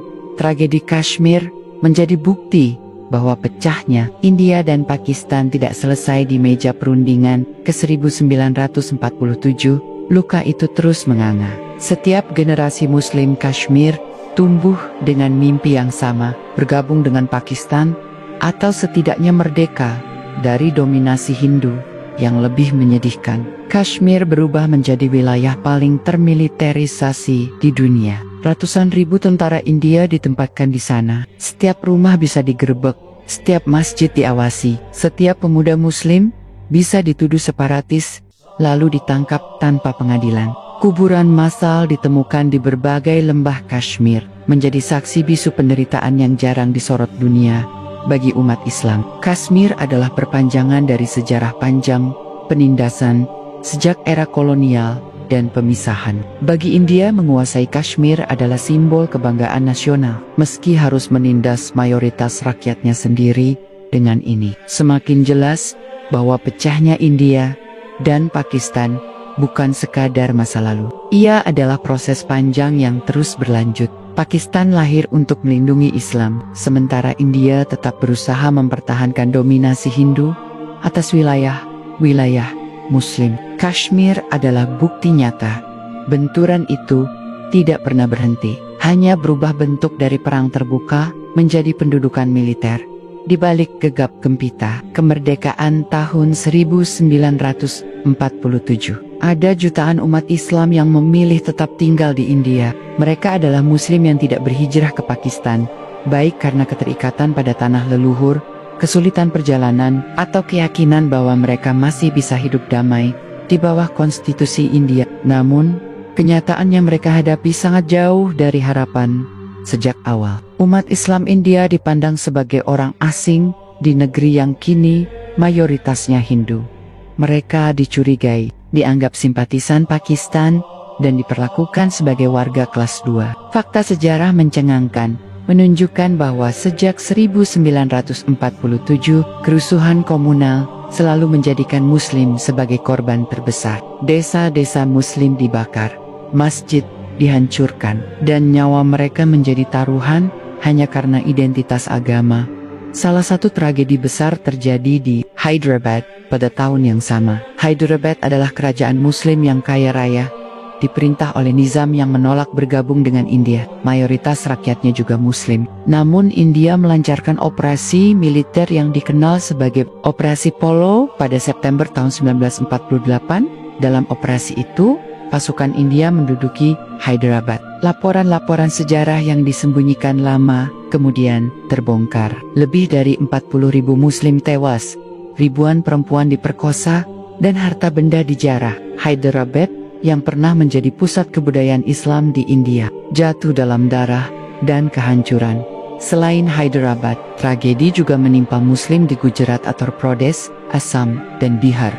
Setiap kali ketegangan komunal muncul, mereka menjadi sasaran amarah. Sejarawan mencatat bahwa meski India mengaku sebagai negara sekuler, dalam praktiknya, negara itu gagal melindungi warganya yang Muslim. Yang lebih mengerikan, sejak dekade 1990-an, gerakan politik Hindu radikal semakin menguat. Mereka mengusung ideologi Hindutva yang bertujuan menjadikan India sepenuhnya Hindu. Kaum Muslim dicap sebagai penyusup, meski mereka sudah hidup di sana lebih dari 1000 tahun, sejak kedatangan para pedagang Arab, Sufi, dan kemudian dinasti-dinasti Islam. Puncak kekejaman ini terlihat jelas dalam tragedi Gujarat tahun ke-2002. Dalam kerusuhan itu, ribuan Muslim dibantai secara sistematis, rumah-rumah mereka dibakar, masjid dihancurkan, dan perempuan Muslim diperkosa secara massal. Tragedi ini meninggalkan luka mendalam dan menjadi simbol rapuhnya keamanan Muslim di India. Ironisnya, banyak pelaku pembantaian itu lolos dari hukuman. Semua ini menunjukkan bahwa pecahnya India dan Pakistan pada tahun 1947 bukanlah solusi final. Muslim yang tinggal di India harus menanggung beban sejarah itu setiap hari. Mereka hidup dalam ketakutan, dalam bayang-bayang diskriminasi, sambil terus mempertahankan identitas Islam mereka. Sejarah panjang ini mengajarkan sesuatu yang sering dilupakan. Pecahnya India dan Pakistan bukan hanya tentang peta yang terbelah dua, tetapi tentang manusia-manusia nyata yang hidup di tengah bara api kebencian. Pakistan lahir sebagai benteng bagi Muslim, tetapi bagi mereka yang tertinggal di India, setiap hari adalah perjuangan untuk tetap tegak sebagai umat Islam di negeri yang semakin keras menolak kehadiran mereka. Ketika Inggris pertama kali menancapkan kukunya di India melalui East India Company pada abad ke-17, mereka berhadapan dengan sebuah wilayah yang kaya akan peradaban Islam. Dinasti Mughal masih berkuasa, dan meski melemah, pengaruhnya sangat terasa. Kota-kota seperti Delhi, Agra, dan Lahore menjadi pusat ilmu, seni, dan ekonomi Islam. Inggris tahu bahwa untuk menguasai India, mereka harus meruntuhkan pilar-pilar kekuatan Islam terlebih dahulu. Salah satu strategi yang paling mencengangkan adalah politik pecah belah. Inggris mempelajari dengan cermat perbedaan antara Hindu dan Muslim, lalu menyalakan api di antaranya. Mereka menyebarkan propaganda bahwa Muslim adalah penjajah asing yang merampas tanah Hindu. Padahal, sejarah membuktikan kedatangan Islam ke India tidak semata melalui pedang, melainkan juga lewat dakwah para ulama dan sufi. Narasi inilah yang menjadi akar kebencian berkepanjangan. Contoh nyata, Politik pecah belah ini bisa dilihat dalam pemberontakan 1857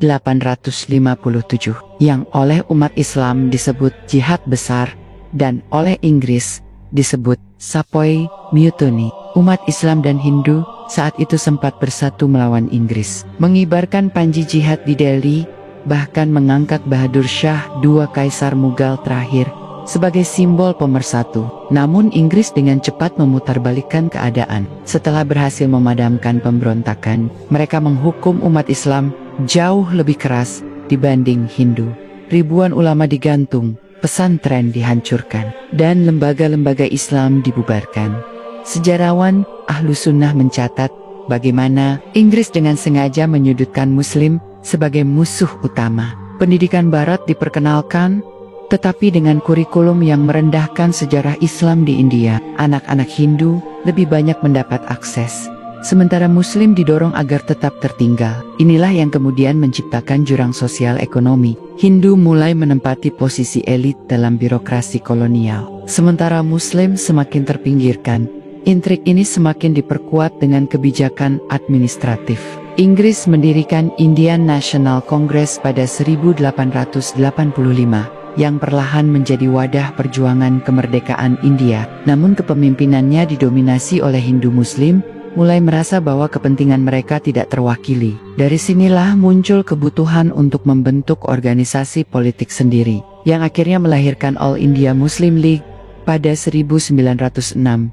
Fakta yang jarang diungkap adalah, Inggris awalnya mendukung berdirinya Muslim League. Tujuan tersembunyi mereka jelas, menjaga agar Hindu dan Muslim tidak pernah bersatu dalam satu barisan. Politik divide and impera ini berhasil. Setiap kali ada gerakan kebangsaan yang melibatkan Hindu dan Muslim, Inggris akan menyulut kecurigaan di antara keduanya.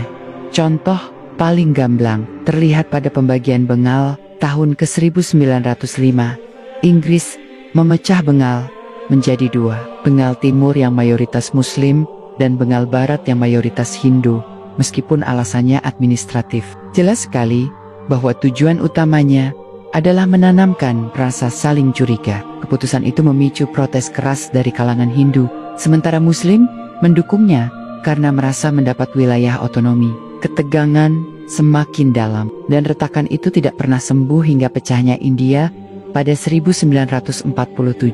Semua ini menunjukkan bahwa pecahnya India dan Pakistan tidak bisa dilepaskan dari tangan dingin kolonial Inggris. Mereka tidak hanya menjajah secara militer dan ekonomi, tetapi juga secara psikologis dan sosial. Mereka menulis ulang sejarah untuk menanamkan benih kebencian, lalu duduk menonton ketika umat Hindu dan Muslim saling mencurigai. Dengan kata lain, pecahnya India dan Pakistan adalah puncak dari sebuah skenario panjang yang disusun dengan rapi, melemahkan umat Islam, memperkuat dominasi Hindu, lalu meninggalkan warisan konflik yang terus membara.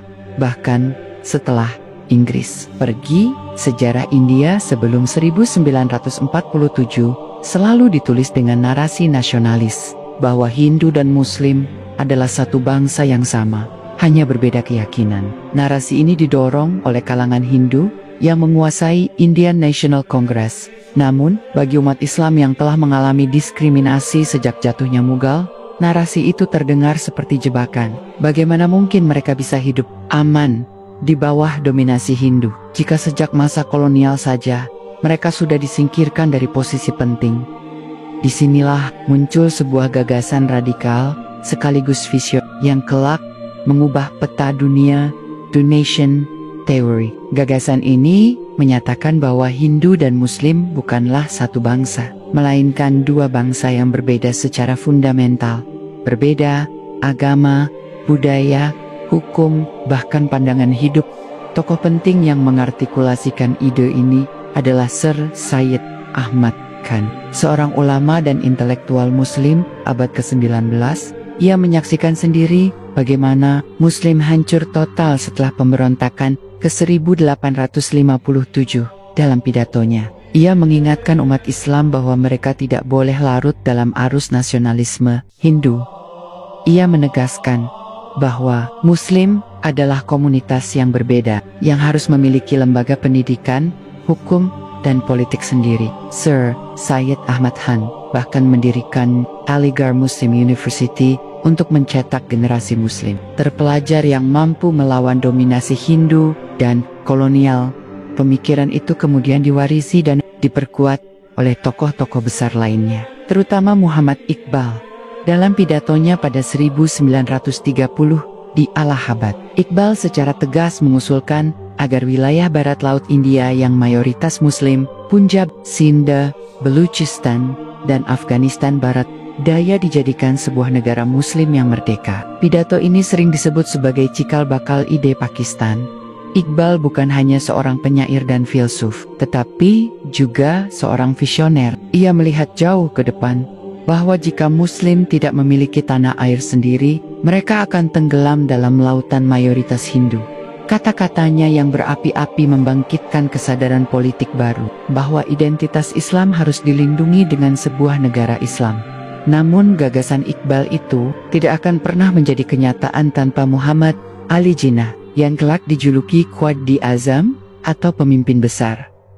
Awalnya Jinnah adalah seorang anggota Indian National Congress, percaya bahwa Hindu dan Muslim bisa bersatu. Tetapi pengalaman pahitnya menghadapi dominasi politik Hindu membuatnya berubah. Ia keluar dari Kongres dan memimpin All India Muslim League, Jinnah Dengan. Kecerdasannya sebagai pengacara internasional membawa donation theory ke panggung politik global. Dalam pidatonya tahun 1940 di Lahore, ia dengan tegas menyatakan bahwa Muslim dan Hindu adalah dua bangsa yang berbeda, dan oleh karena itu, solusi satu-satunya adalah mendirikan sebuah negara terpisah untuk Muslim. Pidato ini kemudian dikenal sebagai Resolusi Lahore, yang menjadi dasar berdirinya Pakistan 7 tahun kemudian. Fakta mencengangkan adalah gagasan dua bangsa ini bukan sekadar teori politik. Ia lahir dari luka sejarah yang panjang, diskriminasi pendidikan, penghancuran institusi Islam, perampasan tanah, dan pembantaian Muslim di berbagai daerah. Semua itu menjadi bukti nyata bahwa umat Islam tidak akan pernah aman tanpa negara sendiri. Yang lebih menggugah, Two Nation Theory, pada akhirnya terbukti benar. Muslim yang tetap tinggal di India menjadi minoritas yang terus ditindas. Sementara Pakistan, meski penuh tantangan, berdiri sebagai benteng bagi umat Islam Asia Selatan. Dengan demikian, lahirnya Pakistan bukanlah kebetulan. Ia adalah hasil dari kesadaran sejarah yang mendalam. Sebuah jawaban terhadap 1000 tahun benturan antara Hindu dan Islam di anak benua India. Setelah resolusi Lahore dan perjuangan panjang, Muslim League di bawah Muhammad Ali Jinnah, akhirnya Inggris terdesak. Perang Dunia Kedua melemahkan mereka, dan gelombang tuntutan kemerdekaan tak terbendung. Pada 3 Juni tahun 1947, diumumkan rencana pembagian India menjadi dua negara, India dan Pakistan. Tetapi yang mengejutkan, proses pembagian itu dilakukan dengan sangat tergesa-gesa. Seakan-akan nasib ratusan juta manusia bisa ditentukan hanya dengan pena di atas peta. Inggris menunjuk seorang pengacara Inggris bernama Sir Cyril Ratcliffe untuk memimpin komisi yang menentukan garis batas. Ratcliffe tidak pernah menginjakan kaki di India sebelumnya. Ia tidak memahami budaya, agama, atau geografi anak benua itu. Namun ia diberi waktu hanya 5 minggu untuk menggambar garis batas antara India dan Pakistan. Bayangkan, 5 minggu untuk membagi tanah seluas benua. Dengan populasi lebih dari 400 juta jiwa, Ratcliffe memutuskan garis itu berdasarkan peta kasar, data sensus, dan kepentingan politik Inggris. Tidak ada survei lapangan yang memadai.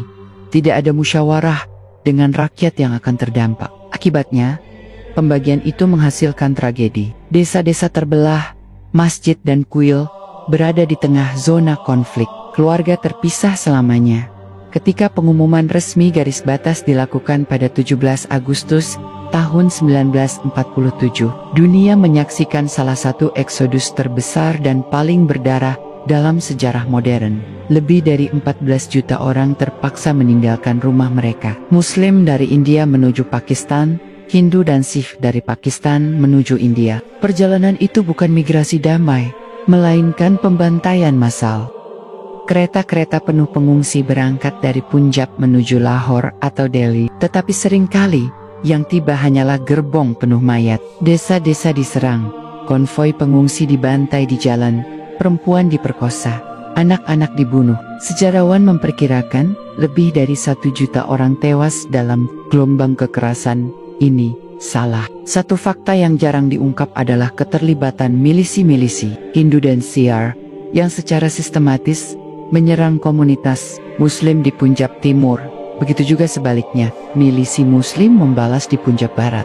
Tragedi itu berubah menjadi lingkaran setan balas dendam, dan tubuh-tubuh manusia yang tak terhitung jumlahnya menjadi korban yang lebih mengguncang. Inggris pada dasarnya sudah tahu tragedi ini akan terjadi, tetapi mereka terburu-buru pergi, meninggalkan India dalam kekacauan. Sejarah mencatat bahwa Lord Mountbatten, wakil raja terakhir Inggris di India, lebih mementingkan citra pribadi dan cepat pulang ke London daripada memastikan transisi berjalan aman bagi umat Islam. Tragedi 1947 menjadi bukti bahwa harga sebuah negara Islam begitu mahal. Pakistan lahir bukan dari perundingan damai semata, tetapi dari darah, air mata, dan pengorbanan jutaan jiwa. Bagi umat Hindu, pembagian itu meninggalkan trauma dan kebencian mendalam terhadap Muslim yang memilih jalan terpisah. Pecahnya India dan Pakistan pada akhirnya bukan sekadar pembentukan dua negara. Ia adalah peristiwa yang menggores luka permanen di hati jutaan manusia. Hingga kini, luka itu masih terasa di perbatasan Punjab yang terbelah, di Kashmir yang bergolak, dan di komunitas Muslim India yang hidup dalam ketakutan saat Pakistan lahir pada 14 Agustus tahun 1947. Negeri ini menghadapi tantangan yang sangat besar. Tidak hanya harus menampung jutaan pengungsi dari India, tetapi juga harus membangun negara dari nol, pemerintahan, hukum, administrasi, dan sistem sosial. Namun yang lebih penting adalah membangun identitas Islam sebagai fondasi negara, agar Pakistan benar-benar menjadi tanah air umat Islam di anak benua. Para ulama dan cendekiawan Muslim segera turun tangan. Mereka menegaskan bahwa Pakistan bukan sekadar perbatasan baru di peta, tetapi sebuah proyek spiritual dan sosial. Hukum harus mencerminkan prinsip Islam, pendidikan harus menanamkan tauhid, dan masyarakat harus dibimbing agar tetap teguh dalam agama di tengah tekanan dunia luar. Muhammad Ali Jinnah sendiri menekankan hal ini dalam pidato legendarisnya kepada Majelis Konstituante Pakistan. Negara ini harus melindungi hak-hak semua warganya, tetapi tetap mempertahankan identitas Islam sebagai inti eksistensinya. Jinnah mengingatkan bahwa Pakistan harus menjadi tempat di mana umat Islam bisa hidup sesuai syariat, tanpa takut diskriminasi atau penindasan dari mayoritas Hindu, sebagaimana yang mereka alami di India. Yang menarik, sejak awal Pakistan menghadapi dilema bagaimana membangun negara modern sekaligus menjaga syariat. Beberapa provinsi tetap mengadopsi sistem hukum kolonial Inggris sebagai fondasi administrasi, sementara bagian lain perlahan mulai mengintegrasikan hukum Islam. Ulama bekerja sama dengan cendekiawan hukum untuk menyusun aturan yang memungkinkan kehidupan masyarakat berjalan sesuai prinsip Islam, dari pernikahan hingga ekonomi. Selain itu, identitas Islam juga menjadi faktor pemersatu bagi masyarakat yang datang dari berbagai wilayah India. Pengungsi dari Bengal, Punjab, Sindh dan Uttar Pradesh membawa tradisi, bahasa, dan budaya berbeda. Tanpa Islam sebagai pondasi, perbedaan ini bisa menimbulkan perpecahan baru. Islam menjadi lem yang menahan retakan, menjadikan Pakistan sebuah bangsa Muslim meski secara etnis sangat beragam. Fakta yang jarang diungkap adalah bagaimana ulama juga memainkan peran dalam membangun kesadaran politik. Mereka menekankan pentingnya pendidikan Islam, dakwah, dan penguatan moral umat agar Pakistan tidak hanya berdiri sebagai negara teritorial, tetapi juga sebagai benteng spiritual umat Islam. Pesantren dan lembaga pendidikan Islam dibangun di berbagai wilayah, dari Punjab hingga Sindh, untuk memastikan generasi baru memahami sejarah panjang Islam di anak benua dan pentingnya mempertahankan identitas keagamaan, namun membangun identitas Islam bukan tanpa tantangan. Pakistan baru lahir di tengah ancaman langsung, konflik perbatasan dengan India di Punjab dan Kashmir, kekurangan logistik untuk menampung jutaan pengungsi, serta benturan budaya antara berbagai kelompok Muslim dari wilayah berbeda. Setiap hari adalah ujian bagi negara muda ini. Tetapi melalui kesadaran kolektif umat Islam, Pakistan berhasil berdiri. Islam bukan sekadar simbol, ia menjadi inti dari hukum, pendidikan, dan budaya masyarakat. Dari sinilah lahir narasi yang terus diwariskan, bahwa Pakistan adalah jawaban atas sejarah panjang penindasan Muslim di India, bahwa tanah ini adalah tempat umat Islam bisa hidup aman dan bebas menjalankan agamanya, serta bahwa sejarah pecahnya India dan Pakistan bukan hanya tentang politik atau peta, tetapi tentang eksistensi dan keselamatan umat Islam. Setelah lahirnya Pakistan, garis perbedaan antara India dan Pakistan menjadi sangat jelas. Pecahnya India bukan hanya soal pembagian wilayah, tetapi soal identitas agama dan akidah. India menjadi mayoritas Hindu, Pakistan menjadi negara Islam. Pembelahan ini menegaskan fakta sejarah yang jarang diungkap selama berabad-abad. Umat Islam di India hidup di bawah tekanan sosial, hukum, dan ekonomi yang dikuasai Hindu. Bahkan saat India merdeka, diskriminasi itu tetap berlangsung bagi mereka yang memilih tinggal di India. Fokus kita kembali ke akar sejarah.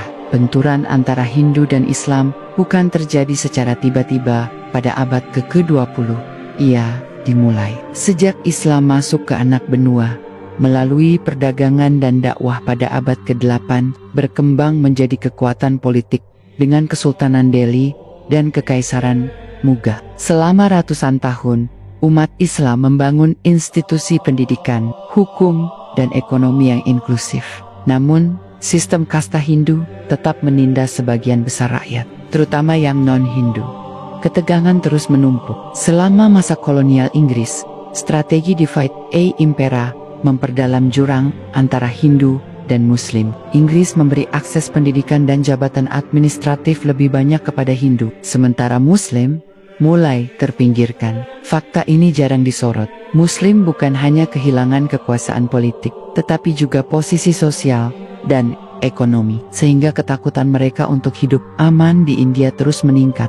Ketika gerakan kemerdekaan muncul, Hindu dan Muslim sempat bersatu melawan Inggris. Namun perbedaan visi menjadi jelas. Hindu menginginkan India merdeka sebagai satu bangsa yang didominasi Hindu, sedangkan Muslim menuntut jaminan agar hak mereka tidak tersingkir. Kegagalan dialog ini akhirnya membawa umat Islam pada kesadaran bahwa tanah air mereka sendiri adalah kebutuhan, bukan pilihan. Puncaknya terjadi pada 1947, ketika Inggris meninggalkan anak benua. Pembagian India menjadi India dan Pakistan dilakukan tergesa-gesa, dengan garis batas yang membelah desa, keluarga, dan komunitas. Eksodus massal Muslim ke Pakistan dan Hindu Sikh ke India menghasilkan pembantaian besar-besaran. Dengan korban jiwa lebih dari 1 juta orang, desa-desa Muslim dibakar, kereta pengungsi dipenuhi mayat, dan trauma ini meninggalkan bekas permanen. Lalu muncul pertanyaan penting, mengapa pecahnya India dan Pakistan tetap relevan hingga sekarang? Jawabannya ada pada akar sejarah yang sama. Muslim yang tetap tinggal di India mengalami tekanan struktural. Mereka minoritas yang selalu dicurigai, disisihkan dari jabatan penting, dan sering menjadi sasaran kerusuhan komunal. Sementara Pakistan lahir dari perjuangan mempertahankan Islam, terus menghadapi tantangan membangun negara, melindungi identitas Islam, dan menghadapi konflik dengan India, terutama di Kashmir, yang jarang diketahui. Konflik ini bukan sekadar politik atau ekonomi, tetapi konflik identitas akidah. Sejak abad ke-8 hingga abad ke-20, umat Islam dan Hindu hidup berdampingan, namun tidak pernah sejajar. Muslim membangun institusi, mengembangkan ilmu pengetahuan, dan menyebarkan Islam. Sementara Hindu mempertahankan sistem kasta yang menekan Muslim. Inggris kemudian memperparah perbedaan ini, hingga akhirnya pecahnya India dan lahirnya Pakistan menjadi solusi yang tidak terelakkan. Dengan demikian, sejarah panjang pecahnya India dan Pakistan adalah rangkaian benturan yang berlangsung selama lebih dari 1000 tahun. Dari kedatangan Islam, berdirinya Kesultanan dan Mughal, diskriminasi kolonial Inggris, kerusuhan komunal, hingga eksodus massal 1947. Semuanya membentuk wajah anak benua yang kini terbagi antara India, Hindu dan Pakistan Islam. Sejarah ini bukan sekadar fakta politik. Ia adalah catatan panjang penderitaan, pengorbanan, dan kesadaran umat Islam bahwa mereka membutuhkan tanah air sendiri agar akidah dan identitas mereka tetap tegak. Setelah semua tragedi, pengorbanan, dan eksodus berdarah pada 1947, wajah anak benua berubah selamanya. India menjadi negara mayoritas Hindu, sementara Pakistan berdiri sebagai benteng umat Islam.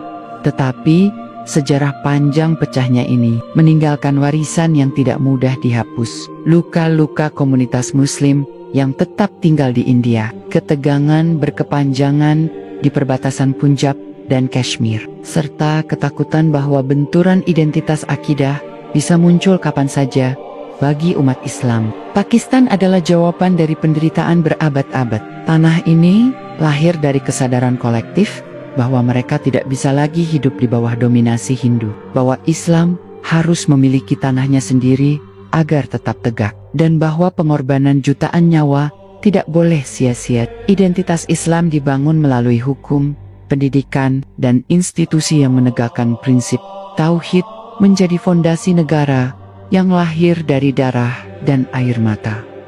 Di sisi lain, Muslim yang tertinggal di India hidup sebagai minoritas yang terus menghadapi diskriminasi, kerusuhan komunal, dan tekanan sosial. Ini adalah bukti pahit bahwa pecahnya India bukan hanya pembagian wilayah, tetapi pembelahan peradaban, budaya, dan keyakinan. Konflik itu tidak berhenti pada 1947. Ia terus berlanjut dalam bentuk ketegangan geopolitik, sosial, dan agama yang membayangi setiap generasi. Sejarah panjang ini mengajarkan satu pelajaran mendasar. Pecahnya India dan Pakistan bukanlah kebetulan atau keputusan politik semata, melainkan hasil dari akumulasi benturan agama, budaya, dan identitas selama lebih dari 1000 tahun. Dari kedatangan Islam di anak benua, pendirian kerajaan, dan kesultanan Muslim, diskriminasi Hindu yang sistematis, manipulasi kolonial Inggris, hingga eksodus massal 1947. Semuanya membentuk fakta bahwa umat Islam membutuhkan tanah air mereka sendiri untuk bertahan dan berkembang. Pakistan berdiri sebagai saksi sejarah yang tak tergantikan, bukti nyata bahwa ketika umat Islam mempertahankan akidah dan identitas mereka mampu membangun sebuah negara, meski di tengah ujian terbesar dan pengorbanan yang tiada tara. Pecahnya India dan lahirnya Pakistan adalah lembar sejarah yang mengajarkan bahwa kebebasan dan keamanan sebuah komunitas agama tidak bisa ditunda, dan bahwa hak untuk hidup sesuai keyakinan adalah harga yang sangat mahal, namun pantas diperjuangkan.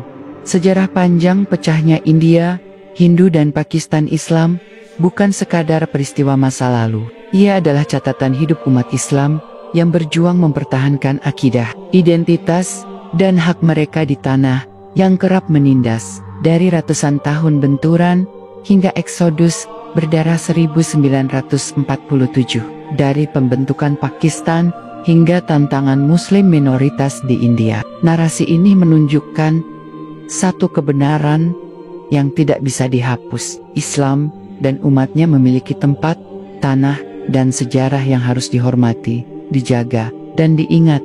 Lembar demi lembar sejarah ini, meski penuh darah dan air mata, tetap menjadi pelajaran abadi bahwa perbedaan identitas bukan untuk dihapuskan, tetapi harus dihargai, dan bahwa umat Islam akan selalu berjuang untuk tanah yang aman bagi akidah mereka. Semoga narasi panjang ini bisa menambah wawasan dan iman kita. Wassalamualaikum warahmatullahi wabarakatuh.